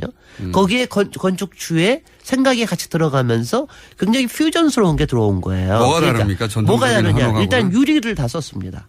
한지가 아니라? 한지를 다 그때부터? 유리를 썼습니다. 그다음에 화장실이 안으로 들어옵니다. 화장실. 그거 재밌네요. 굉장히 중요한 거예요. 화장실이 재밌네요. 안으로 들어오고. 그다음에 화장실 원래 밖에 있잖아요. 다들. 그리고 벽돌을 많이 썼습니다. 그러니까 우리나라가 왜 석재를 주로 쓰잖아요. 벽돌을 많이 안 썼는데 이게 청나라 지난번에 왜 화성 얘기할 때도 전돌 벽돌을 구워가지고 성을 쌓았다고 그랬잖아요. 근데 이때부터는 벽돌을 굉장히 많이 쌓습니다. 그리고 여기 들어오는 양식 같은 게 그러니까 장식적인 게 다 청나라 뭐 영국 거예요. 왜냐면 특히 가구 같은 거 보면은요. 네. 앤틱입니까? 우리나라 가구인데 네. 뭐가 좀 달라. 근데 원래 그 시대에 이제 일본식하고 이게 섞이면서 뭐가 바뀌기 시작을 했는데 이분은 거기다가 유럽 것까지 같이 들어오면서 굉장히 재밌는 것들이 많아요. 게다가 그러니까 한국의 귀족 출신이었으니까 그쪽의 귀족 문화에도 관심이 많아요. 그럼요. 이게 그러니까 이런 저는 이런 게 퓨전이라는 게 이노베이트의 한 장르거든요. 근데 그런 게 솔직히는 거의 잘 안 알려져 있습니다. 근데 이게 아주 좋은 사례거든요. 그래서 흥분하시니까 자꾸 궁금해집니다. 아니요. 왜냐하면 그러니까 딜레탕트 제가 앞으로 정치 리더의 얘기를 할 텐데 이 딜레탕트 그러니까 모든 건축가 정치가들은 약간은 딜레탕트 건축가인 이런 소양들이 있어요. 특히 권력에 대해서 관심 있는 김어준 총수도 포함해서 권력에 저는 관심이 아니 왜냐하면은 건축이라는 게 굉장히 권력을 표현하는 방법이기 때문에 그게 있어서 가볼 만하고요. 그런데 이제 이게 한 가지가 뭐냐면 또 근데 이게 좀 싫기는 싫기도 해요. 왜냐하면은 윤보선 대통령만 생가하고 사가가 다 살아 있습니다. 이분의 생가는 또 충남의 아산에 가면 또 있습니다. 거기도 99칸 집이에요. 그러니까 무지무지 부자였던 집이라는 얘기죠. 그러니까 귀족 중에서 인문학적 소양이 있으면서 국제적인 견문도 있고, 그러면서 쓸만한 돈도 있고, 그리고 정치에 관심이 네트워크 다 있고, 본인은 신문사 사장도 하셨고 그랬는데 이런 거를 그러니까 제가 볼 때 이런 거를 어떻게 봐야 되나라고 하는 거를 제가 근데 생각을 해보세요. 모든 남길 만한 건축은 다 그런 권력이 있지 않으면 불가능했습니다. 생각해보면 르네상스도 그런 귀족이 만든 거예요. 다 만든 거예요. 그런데 그게 이른바 바른 권력이냐 어느 만큼의 정당한 권력이냐 이거의 차이지. 지금 말씀하신 거 생각이 났는데요. 우리나라에 그런 정치가들이 잘 없었네요.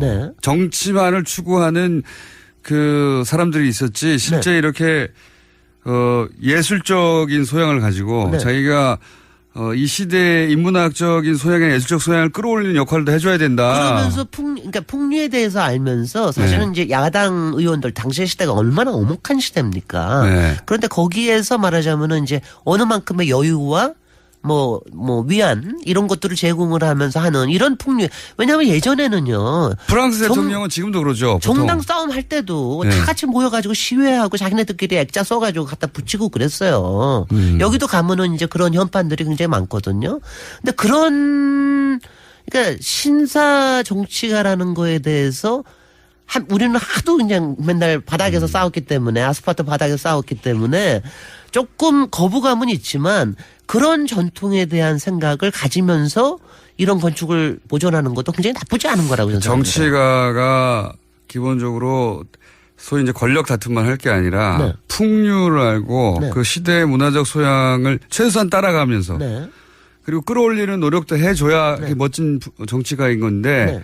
그래서 프랑스 대통령들은 꼭 뭔가 건축물을 하나 남기려고 하죠. 자기들. 그렇습니다. 예. 네. 아니, 지금 저기 보시는 게 사랑채 가보시지 않았지만 사랑채하고 그 별똥을 보면은 그때 만든 아이콘들이 있어요. 그러니까 기둥이 굉장히 높아지고 지붕이 굉장히 바깥으로 많이 나오게 근데 되고. 그 첫 모델처럼 볼 수 있는 모델처럼입니다. 부분은 모델처럼 윤석열 본 거죠. 대통령. 근데 그 모델을 만든 그것들이 지금 가서 보면은 청와대에도 그게 남아있고 상춘제에도 가면은 그 모습들이 남아있어요. 근데 이런 거를 그런 얘기가 이런 있군요. 얘기를 이렇게 서로 저는 좀 하면 좋겠어요. 여기 갈 때. 근데 최근에 처음 알았습니다. 백인제 가옥이라는 게 이제 인사동에 오픈을 했는데 그건 완전히 공개를 해요. 근데 그거는 완전히 친일파가 만들었거든요. 네. 근데 거기에 약간 비슷하긴 하지만 풍류라는 점에서는 완전히 다릅니다. 그러니까 그게 참 나는 뭔가 모르겠어요. 집장사 집이라 하더라도 사는 사람의 품위에 따라서는 집에 디테일이 달라지겠죠. 달라집니다. 근데 그게 정치가 중에 지금 현재 정치가들 중에도 이런 게 필요하다. 네. 그런 메시지를 말하고 싶으신 거죠. 네. 그리고 예. 이런 메시지 많아 다음에는 제가 좋아하는 우리 정조의 규장각 가져가 한 분이. 예, 뭐냐면 대단한 건축물이기 때문에. 참고로 발음이 딜레땅트라고 하셨습니까? 딜레탕트. 예. 예술을 뭐라고 표현할까요? 그러니까 선호하고 아마추어와 프로의 사이에 있는 게 딜레탕트입니다. 그러니까 예술 애호가. 애호가. 예, 애호가. 근데 정치인들이 이렇게 예술을 애호해서 그거를 드러내는 게 필요하다. 드러내는데 근사하게 해야지. 근사하게 하는 게 해야죠. 그런 정신이 갖고 싶다. 네. 예. 김재래 박사님이었습니다. 안녕. 네, 뵙겠습니다. 안녕. 재벌들이 불려가서 대통령 원하는 거 다 들어줬어요. 예. 네이버가 뭐라고요? 우리나라를 수십 년간 지배해온 대재벌들도 그러는데, 예. 그에 비하면 네이버는 작은 신생회사예요. 따지고 보면 IT 분야에서야 공룡이지만 미국에서도 뭐 구글이나 야후나 마이크로소프트 우리하고 비교가 안 되는 규모의 회사들이 스노든의 폭로에 따르면 정부 요구에 서버를 다 털어줬다는 거 아닙니까? 열어줬다는 거 아니에요. 백도 소위 열어줘서 언제든지 메일도 확인하고 하게 줬다는 거 아닙니까? 예. 네, 2015년 5월 달이면 세월호 참사 일주기 직후이고요. 또 당시에 성완종 리스트가 나와서요. 관련된 의혹들로 정부가 곤혹을 치르고 있을 때였습니다. 네이버에 댓글을 달하는 게 아니라 경영진을 지금 순화시키라는 거 아니에요? 적극 설득, 순화시키려는 노력이 필요하다라는 문건이 나온 겁니다. 정부가 무슨 뭐 인권단체입니까? 가서 설득하게. 예. 그게 실제로 어떻게 집행이 됐는지 혹은 이 회의가 유일한 소위 이제 당연하거든요. 정부 쪽에서는 매체 하나하나가 아니라 그 매체의 모든 뉴스를 다 털어서 어떤 뉴스를 맨 위에 올릴까 하는 권한을 이쪽이 가지고 있었잖아요. 사실상의 우리나라에는 모든 미디어의 편집 권한, 노출 편집 권한 늘 여기서 가지고 있었던 거예요. 그러니까 얼마나 통제하고 싶었겠어요. 근데 지금은 이제 그 중에 하나의 문건이 나왔을 뿐이고 이게 처음 한 생각이겠냐 이거예요. 예. 저는 그렇게 생각하지 않습니다. 네이버가 뭐라고요? 그냥 회사예요. 회사, 공공기관, 어마어마한 공공기관, 어마어마한 대재벌도 주물럭주물럭 했는데요. 그런 생각을 하는 게 합리적인 추정이죠. 거꾸로 네이버는 그 수많은 요구들을 어떻게 안 들어주고 아무런 영향도 받지 않았는지, 예. 책을 하나 내도 됩니다. 정말 그랬다면. 그리고 그랬다면 누군가 감옥에 갔겠죠. 라고 저는 생각하는 바입니다. 자, 다음 뉴스는요. 네, MBC 관련된 소식입니다. 김원배 방송문화진흥회 이사가 어제 사퇴 의사를 밝혔습니다. 모건대 총장 출신인데요. 김 이사는요, 박근혜 정권 당시에 여권 추천으로 임명된 바가 있습니다. 김 이사의 사퇴가 공식적으로 처리가 되면요, 빈자리는 현재 여당인 더불어민주당의 추천 인사로 채워지게 됩니다. 박문진, 이사진이 이제 구성이 역전되는 거네요. 이렇게 되면. 그죠? 네, 그렇죠. 지금 MBC 사장 해임 권한을 가지고 있는 박문진의 행보가요, 굉장히 중요하게 결정됩니다. 그러면 이제 MBC 총파업 사태가 갑자기 급진전될 수도 있겠습니다. 예, 이렇게 되면. 뭐 아직 확정된 건 아니니까요. 그런데 의사를 밝혔다는 뉴스가 나왔네요. 이렇게 되면 MBC 본부 총파업이 앞서가는 거긴 한데요. 아직. 요 뉴스만을 기준으로 보자면, 총파업이 중요한 분수령을 지나고 있는 와중이네요. 네, 게다가 고용주 박문진 이사장 같은 경우에도 자신의 거취 문제를 고민하고 있다라고 언론과 통화에서 밝혀서요. 여러 가지로 분수령을 맞이할 전망입니다. 알겠습니다. 다음 뉴스는요? 네, IS와 관련된 소식도 있는데요. 이슬람 무장 세력인 IS가 4년 가까이 장악했던 시리아 라카를 빼앗겼습니다. 경제 수도 모술에 이어서 라카까지 빼앗기면서 IS가 대부분의 근거지를 잃게 됐습니다. IS는 거의 끝나가는 것 같고요. 예. IS가 거의 끝나가자 IS 전투의 최전선에 섰던 이제 쿠르드 자치정부가 독립선언을 했잖아요. 맞물려서. 그 쿠르드 독립도 어렵게 됐다는 뉴스가 많이 나왔어요. 예. 네, 이라크 정부군이 쿠르드 자치정부가 장악했던 핵심 유전지대인 키르크루크 주요 지역을 모두 점령했다라고 합니다. 키르크루크요? 예. 다시 읽어보세요. 키르크쿠주. 죄송합니다. 키르크쿠주입니다. 예. 제가 알기로는 4글자인데 5글자 갑자기 네. 나와가지고.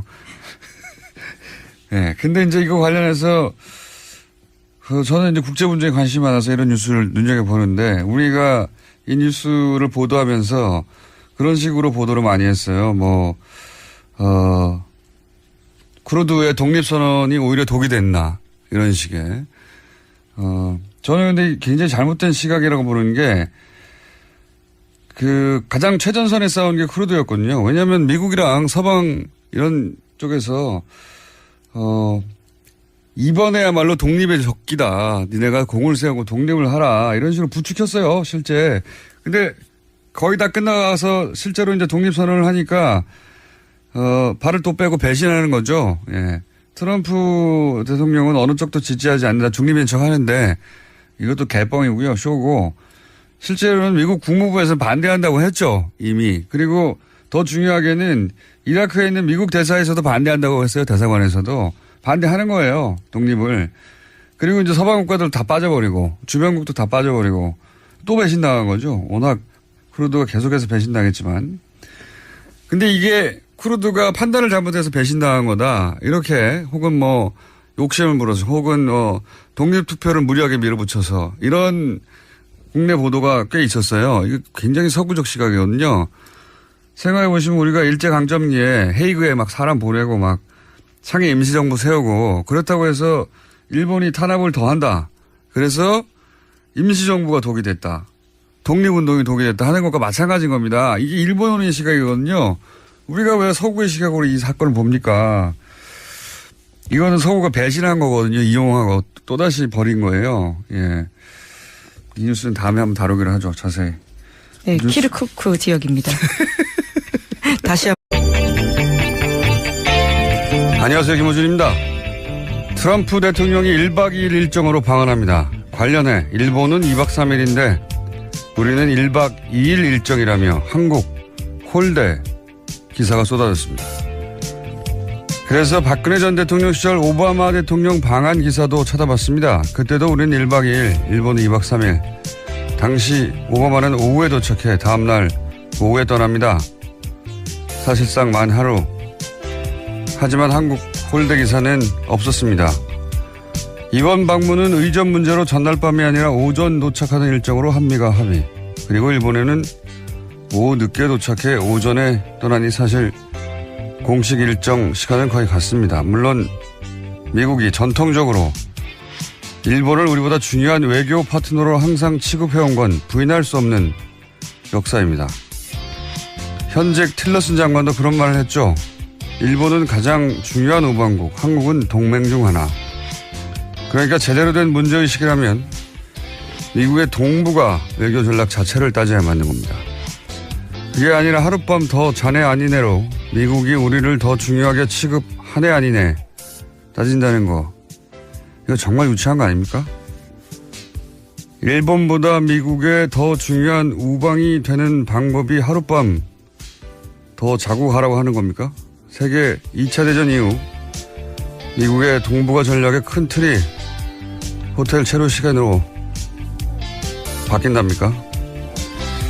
정부를 비판하는 건 얼마든지 할 수 있는데 그것도 좀 수준 있게 합시다. 그러니까 다수는 누구 겁니까? 김원준 생각이었습니다.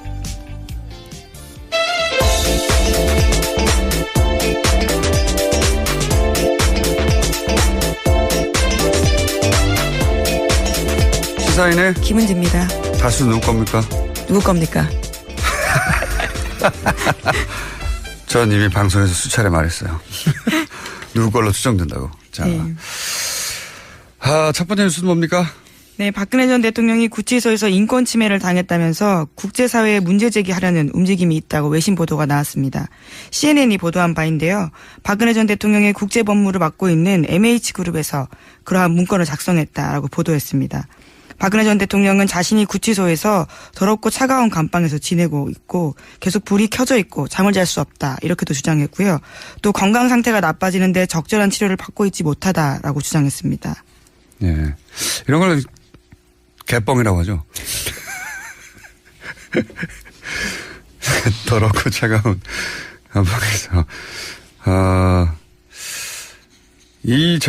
소위 이제 변호사들이 일제히 사퇴하고 도대체 이게 무슨 전략인가 했더니 이런 전략이었군요. 그러니까 이제 변호사도 없이 이렇게 더러운 감방에서 인권 침해를 받으며 정치적 박해를 당하고 있다라고 국제사회에 호소하여 외교적 압력을 가하고 기타 등등등 이런 전략이었어요. 보니까 이거 참 정말 멍청하게 짝이 없습니다. 제가 보기에는. 네, 이러한 내용의 보고서를 유엔 인권위원회에 제출할 예정이다라고 또 밝혔는데요. 다음 달에 예정되어 있는 유엔 인권위원회에 이러한 내용들을 영향을 미치겠다라는 의도로 보입니다.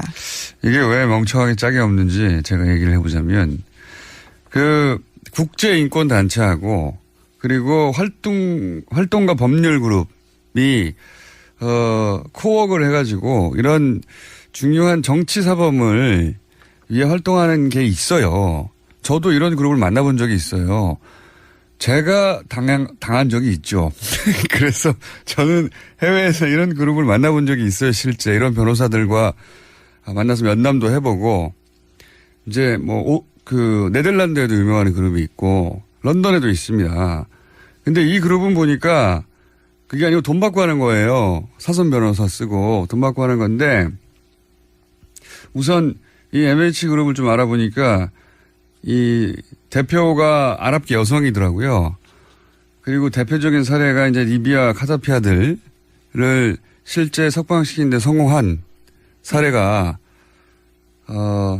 성공했나요 안 했나요? 하여튼 사례가 있는 것 같은데. 사형 선고를 받았었는데 구금된 것들을 일정 기간 이후에 빠져나오긴 했었습니다. 네. 근데 그 이제 중동 쪽 그리고 실제 이 활동가 그룹 국제적인 인권단체와 또 특히 유럽에서 활동하는 이 활동가 법률가들 법률그룹 이 사람들이 이제 그런 단체들이 있거든요 몇 군데 그 사람들이 주로 이제 아시아에서는 미얀마나 베트남이나 중국 아니면 나머지 국가에서는 아프리카나 중동 이런 지역에 이제 정치적 정치범들이나 또는 박해받는 열악한 인권 환경에 있는 것을 위해서 활동하는 사람들인데 그런데 지금 이 MH그룹의 이 대표가 아마도 아랍계여서 특히나 이 케이스가 대표적으로 올라온 것 같은데 리비아의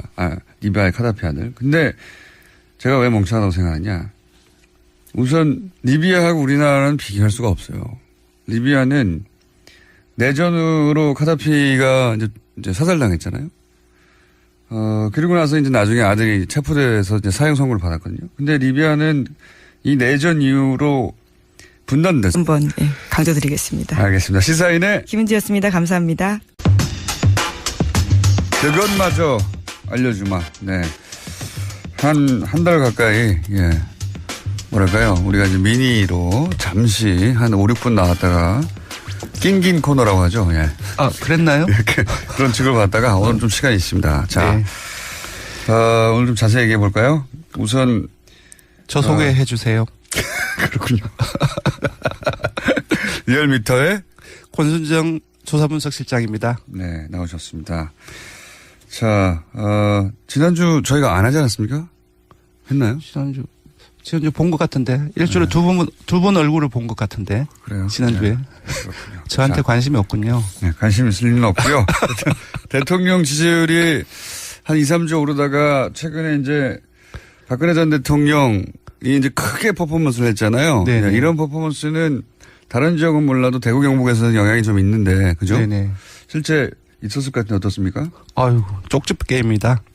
일단 한 줄로 요약을 하면 네. 문 대통령이 지난 2주 동안 상승했는데 상승세 끊기고 소폭 하락했습니다. 그리고 민주당과 한국당이 하락했고요. 네. 국민의당 바른정당은 소폭이지만 상승했습니다. 네, 한국당은 이제 박근혜 전 대통령을 버린다라는 이미지. 네네네. 이 빠진 지지율을 국민과 반응에 약간씩 가져갔다. 네. 분석을 해보면 네. 희한하게 박근혜 전 대통령 정치보복 재판전 발언이 있었지 않습니까? 그 이후에 과거 박 전 대통령 콘크리트 지지층 하면 영남권과 5, 60대 보수층 이렇게 했는데 네. 문 대통령의 지지층과 민주당 지지층, 이들 지지층, PK, TK 60대 이상 보수층에서 일제 이탈을 했습니다. 네. 그래서 TK 60대 보수층 중에 문 대통령에 걸쳐있던 지지층이 빠졌다. 예, 네. 맞습니다. 예, 헌재 소장 임명 논란이라든지 예. 신고리 논란 이 부분도 있었지만 네. 가장 주요한 영향은 바로 박근혜 전 대통령 정치보복 발언 여파가 아닌가 싶습니다. 자유한국당은 그 콘크리트 지지층이 민주당으로부터 이탈했는데 이 이탈 지지층을 상당수를 흡수를 못했고요. 네. 반면 반사이익으로 국민의당 바른정당은 이들 그 콘크리트 지지층 일부를 흡수한 것으로 보입니다. 그러니까 이제 박근혜 전 대통령이 정치 보복을 당하고 있다는 퍼포먼스를 지난 주말부터 크게 했잖아요, 아주. 그렇습니다. 지난주 초입니까? 예, 네. 크게 했죠. 예. 일정은 성명내고. 근데 이게 종편을 중심으로 굉장히 큰 뉴스였거든요. 그렇습니다. 굉장히 큰 뉴스였고 또 지금 뭐 국제 변호사를 통해서 여론조를 한다고 하고 그것도 큰 뉴스고 CNN에 물론 CNN 본방송엔 보도 안 됐어요. 자꾸 CNN이라고 그러는데 인터넷에 올라간 겁니다. 올라간 건데 이렇게 크게 보도가 되고 종편에서도 하루 종일 떠들고 그렇습니다. 예, 그러면서 PK, TK 60대 이상 보수층 종편의 주소율층이죠. 예, 영향을 받았어요? 예, 전통적인 구여권 지지층들이 그 야권으로 이탈을 했다고 봐야 될 것 같고요. 근데 이제 아까 제가 말씀드렸던 것처럼 지금 전통적인 야권의 핵심이라고 한다면 자유한국당인데 상당수를 이탈한 지지층들을 흡수를 못했다는 것이 이제 포인트가 될 것 같습니다. 왜냐하면은 박근혜 전 대통령의 이런 퍼포먼스 때문에 움직인 지지층인데 박근혜 전 대통령 출당한다고 하는 맞습니다. 예. 홍준표 대표가 출당을 강력하게 시사를 했고 일로 갈 리가 없죠. 네네. 그러니까 실제 박근혜 전 대통령 때문에 움직인 지지층이라는 게 이제 드러나는 거죠, 여기서. 맞습니다. 네. 네네.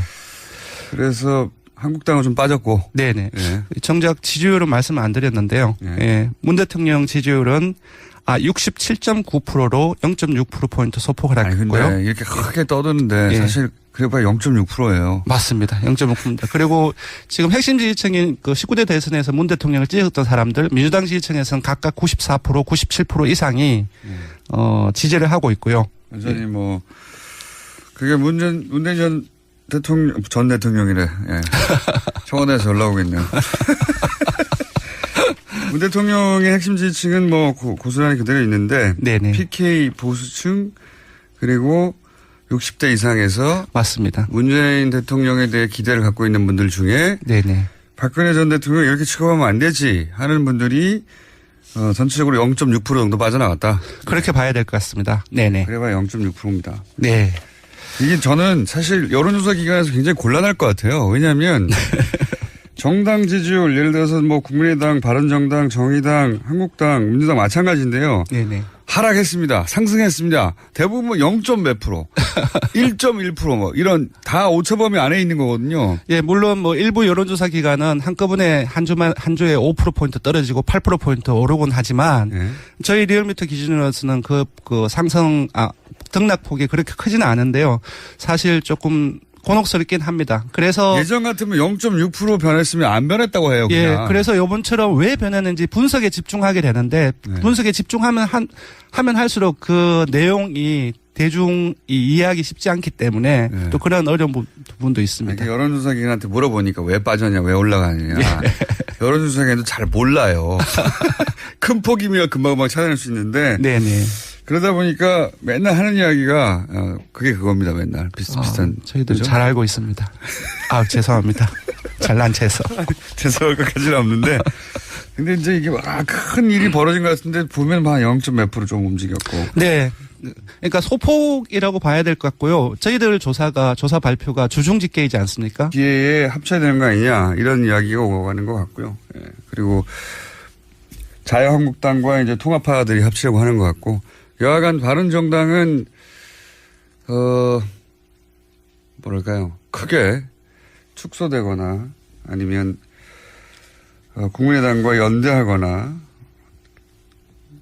바른정당의 운명은 지금과 같을 수는 없을 것 같긴 합니다. 예, 당장 전당대회를 앞두고 있는데요. 그 앞서서 경랑에 휩싸이고 있는 겁니다. 전당대회를 치러버리면 그다음부터는 또 움직이기가 명분이 안 쓰니까요. 전당대회 전에 어떻게든 하려고 양쪽 모두 난리군요. 그렇게 쉽게 부드럽고 쉽게만 될 것 같으냐 모르겠습니다. 예. 여하간 이 박근혜 전 대통령의 움직임은 탄핵 국면에서부터 한결같이 바보 같아요. 예. 도대체 누구의 컨설팅을 받고 있는 건지, 누가 이 그룹과 컨택을 해서 아마 이제 이 그룹 대표, MH 그룹이라고 하는 곳의 대표가 생긴 지도 얼마 안 됐더라고요. 여성이에요. 그 여성 자체는 실제로 제가 쓴 글들도 읽어봤는데 굉장히 똑똑하고 인권과 관련된 활동 이력은 잘 모르겠고 인식은 가지고 있는 분인데 이 그룹을 통해서 실제 활동한 이 일을 하게 되는 변호사는 또 따로 있더라고요. 네, 그래서 한국 기자들이 많이 접촉을 해서 의뢰인이 누구냐라는 질문들을 던졌는데요. MH 쪽에요. 알려줄 수 없다, 비밀이다라고는 밝히고 있습니다. 제가 알아보겠습니다. 네, 기대하겠습니다. 알아낼 수 있을 것도 같습니다. 예. 그보다 그렇게 넓지가 않아요. 자, 바보 같은 전략에 관련 뉴스는 앞으로 계속 나올 것 같고요. 그리고 국내에서는 이제 정당 하나를 두고 양쪽에서 땡겨가고 있습니다. 그렇게 될지 안 될지 모르겠고 자유한국당에서 의원들을 이렇게 땡겨가는 것은 숫자와 시기의 문제일 뿐 성공할 것 같아요. 예. 성공할 것 같은데, 국민의당이 과연 어떤 형식으로 이 흡수든 혹은 당대당이든 연대든 간에 이룰 수 있을지는 그림이 쉽지가 않고, 예. 그리고 당내에서도 반발이 있을 거라고 저는 봅니다. 그건 저희 고정이 되신 박지원 전 대표하고 얘기를 나눠보도록 하죠. 다음 뉴스는요? 네, 화이트리스트 혐의를 받고 있는 허현준 전 행정관이 구속됐습니다. 박근혜 정권에서 대기업 자금으로 관변 단체를 지원해서 친정부 시위나 야당 정치인을 향한 낙선 운동을 조장했다라는 의혹을 받고 있는데요. 서울중앙지법 오민석 영장 전담 부장판사는 범죄 혐의가 소명되고 증거인멸의 우려가 있어서 구속의 사유와 필요성이 인정된다라고 밝혔습니다. 구속됐군요. 예. 이분은 소위 화이트리스트 이런 단체들한테 돈 대주는 역할을 네, 돈을 지원한 거죠. 중간에 했던 것이고 그런 단체들은 지방선거는 아니죠. 총선 때 지금 드러난 건 총선밖에 없는데 지방선거라고 안 했겠냐 싶긴 한데 총선 때 이런 단체들이 낙선 운동을 하게 하도록 했고 생각해 보면 태극기 집회에는 관련성이 없겠는가 하는 생각도 듭니다만 현재까지 밝혀진 바로는 그렇습니다. 아마 구속되어서 추가 조사를 하면 태극기 집회의 관련성도 저는 나올 가능성이 대단히 높다. 그런 생각이 듭니다. 자, 허현준 전 행정관이 그래서 이제 돈줄을 관리하기 위해서 정경련 직원에 대해서도 말을 잘 안 듣거나 연락을 잘 안 받으면 자리를 바꿔버리고 그런 뉴스도 같이 있죠. 예, 오늘 아침 한겨레신문 보도인데요. 정경련 실무자가 소위 자신의 말에 따르면 빡빡하게 굴어서 불만이 많다라는 이야기를 하면서 인사조처를 요구했고 실제로 해당 담당자가 사회공헌팀이 아닌 다른 곳으로 배치가 돼서 담당자가 바뀌었다라고 합니다. 알겠습니다. 네, 영국 변호사는 뭐 전 세계 변호사 다 마찬가지입니다. 많은 영국 변호사는 돈을 주면 모두를 다 변호해주는. 네, 갑자기 다시 박근혜 전 대통령 이야기로 넘어가신 거죠? 또 생각났어요. 네. 그러기로 유명한, 예. 네, 보니까 지난 9월 26일에도 관련된 광고를 실은 적이 있더라고요. 그때부터 작업을 쭉 해왔던 걸로 보입니다. 그러니까요. 그래서 맡길 곳을 찾았겠죠. 제가 좀 알아볼게요. 이 분야를 좀 압니다, 제가. 자, 다음 뉴스는요. 네. 박근혜 정부 시절 청와대가 포털 사이트를 통제하려고 시도했다라는 보도가 나왔습니다. 오늘 아침 한국일보 보도인데요. 한국일보가 입수한 박근혜 정부 시절 청와대 캐비닛 문건에서 나온 내용입니다. 2015년 5월 11일에 이병기 당시 대통령 비서실장이 한 지시인데요. 관련해서 지시는 이렇습니다. 비판 세력들의 주된 활동 사이버 공간이 네이버라면 그 경영진을 적극 설득 순화시키려는 노력을 기울여야 한다라는 요구가 쓰여 있었습니다. 네, 여기 대해서 네이버는 뭐라고 그랬답니까? 네, 관련해서 그런 요구를 받은 적이 없다면서 요청을 받았다고 해도 들어주거나 영향을 받진 않았을 것이다라고 밝혔습니다. 이 네이버 핵심 관계자는 모를 수도 있죠. 예, 모를 수도 있는데 지금 대통령 비서실장이 회의하면서 그런 얘기를 했다는 거 아닙니까? 당시에 예, 서슬이 퍼를 때 요청을 받은 적도 없고 받았다고 해도 들어주지 않았을 것이고 어떤 영향도 받지 않을 것이다. 뭐 이렇게 기업 관계자는 말할 수밖에 없는데 삼성, 현대 같은 우리나라에 수십 년 된 여전히 사실상의 내전 상태에 있습니다. 여기는 하도 나라가 불안정해서 IS가 국가 선언한 지역이기도 하고 그러면서 난민도 대량으로 발생하고 여기 부족이 100개가 넘어요. 서로 아직도 싸우고 있는 곳이거든요. 우리나라에서 여행 금지국이에요. 예. 여기서 이제 소위 반대쪽 편에 있던 정부가 잡아서 체포하고 사형 선고를 한 겁니다. 그래서 이런 게 국제사회에서 먹히는 부분이 있었던 거예요. 근데 우리나라하고는 비교가 안 되는 게 우리나라에서는 정상적인 국회 통과를 하고 헌법재판소를 통과하고 그리고 시민들이 평화적 시위를 거치고 완전한 합법으로 네, 모든 법적 절차를 제대로 거쳤고요. 그리고 변호도 받고 있었고요. 그리고 무슨 더럽고 좁고 추운 곳에서 영양실조 올려가지고 만성질환으로 영양실조 자기가 예, 그에 대해서는 법무부가 당장 반박을 했는데요. 네. 박근혜 전 대통령이 지난 7월과 8월 달에 성모병원에서 2차례 외부 치료받는 등 충분한 진료기회 보장받았다라고도 하고요. 또 규칙적인 식사, 충분한 운동기회를 주고 있다라고 하고 있습니다. 그리고 이 영국 변호사가 우리나라에서 변론을 할 수가 없어요. 법정에 쓸 수도 없는 거 여론전만 하는 거거든요. 생각해 보세요. 이게 정말 멍청한 전략이라고 생각하는 게 우리나라 사법부를 더 열받게 하는 것이고요. 기본적으로. 우리나라 교정 당국도 열받게 하는 것이고요. 우리가 언제 그랬다고 그래. 우리 정부도 열받게 하는 겁니다. 우리가 무슨 박해를 했다고 그래. 그리고 우리 외교부도 열받게 하는 거군요. 이 질의 상대가 이제 외교부란 말이죠. 유엔 쪽에서. 근데 우리 외교수장이 유엔 전문가예요. 난 성공할 수가 없다고 봅니다. 이 전략이 도대체가. 이런 바보 같은 전략을 구사하니까 참 반갑긴 하네요. 예, 심지어 이러한 인권 상황에 대해서 문제 제기를 했을 경우에는요. 이미 지난 3월 달에 비정부 기구의 의견 개진이 필요하다라고 합니다. 하지만 이제 와서 하는 것들이기 때문에요. 당장 의견 개진을 하기도 쉽지 않은 상황이라고 하고요. 이건 무의미하다니까요. 네, 여론전에 불과하다라는 거죠. 국제적으로 망신을 당할 거라고 봅니다. 저는. 이 전략을 구사해서 굉장히 일관되게 이 관련 기관들과 또는 외교부가 명확한 근거를 들어서 반박할 거거든요. 정말 특별히 나쁜 대우를 받고 있다면 그럼 다른 수감자들하고 똑같은 대우를 해주면 됩니다. 같이 집어넣어가지고. 지금 특별한 대우를 받고 있잖아요. 네, 지금 혼자 쓰고 있고요. 또 일반 수용자에 비해서 4배 정도 크기에 있는 수용시설에 있습니다.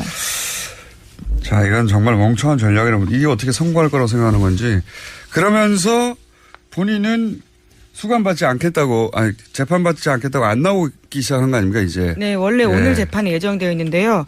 어제 법원으로 팩스를 보냈다라고 합니다. 자필 서명서인데 오늘 건강상 문제로 나갈 수 없다라고 주장했다고 합니다.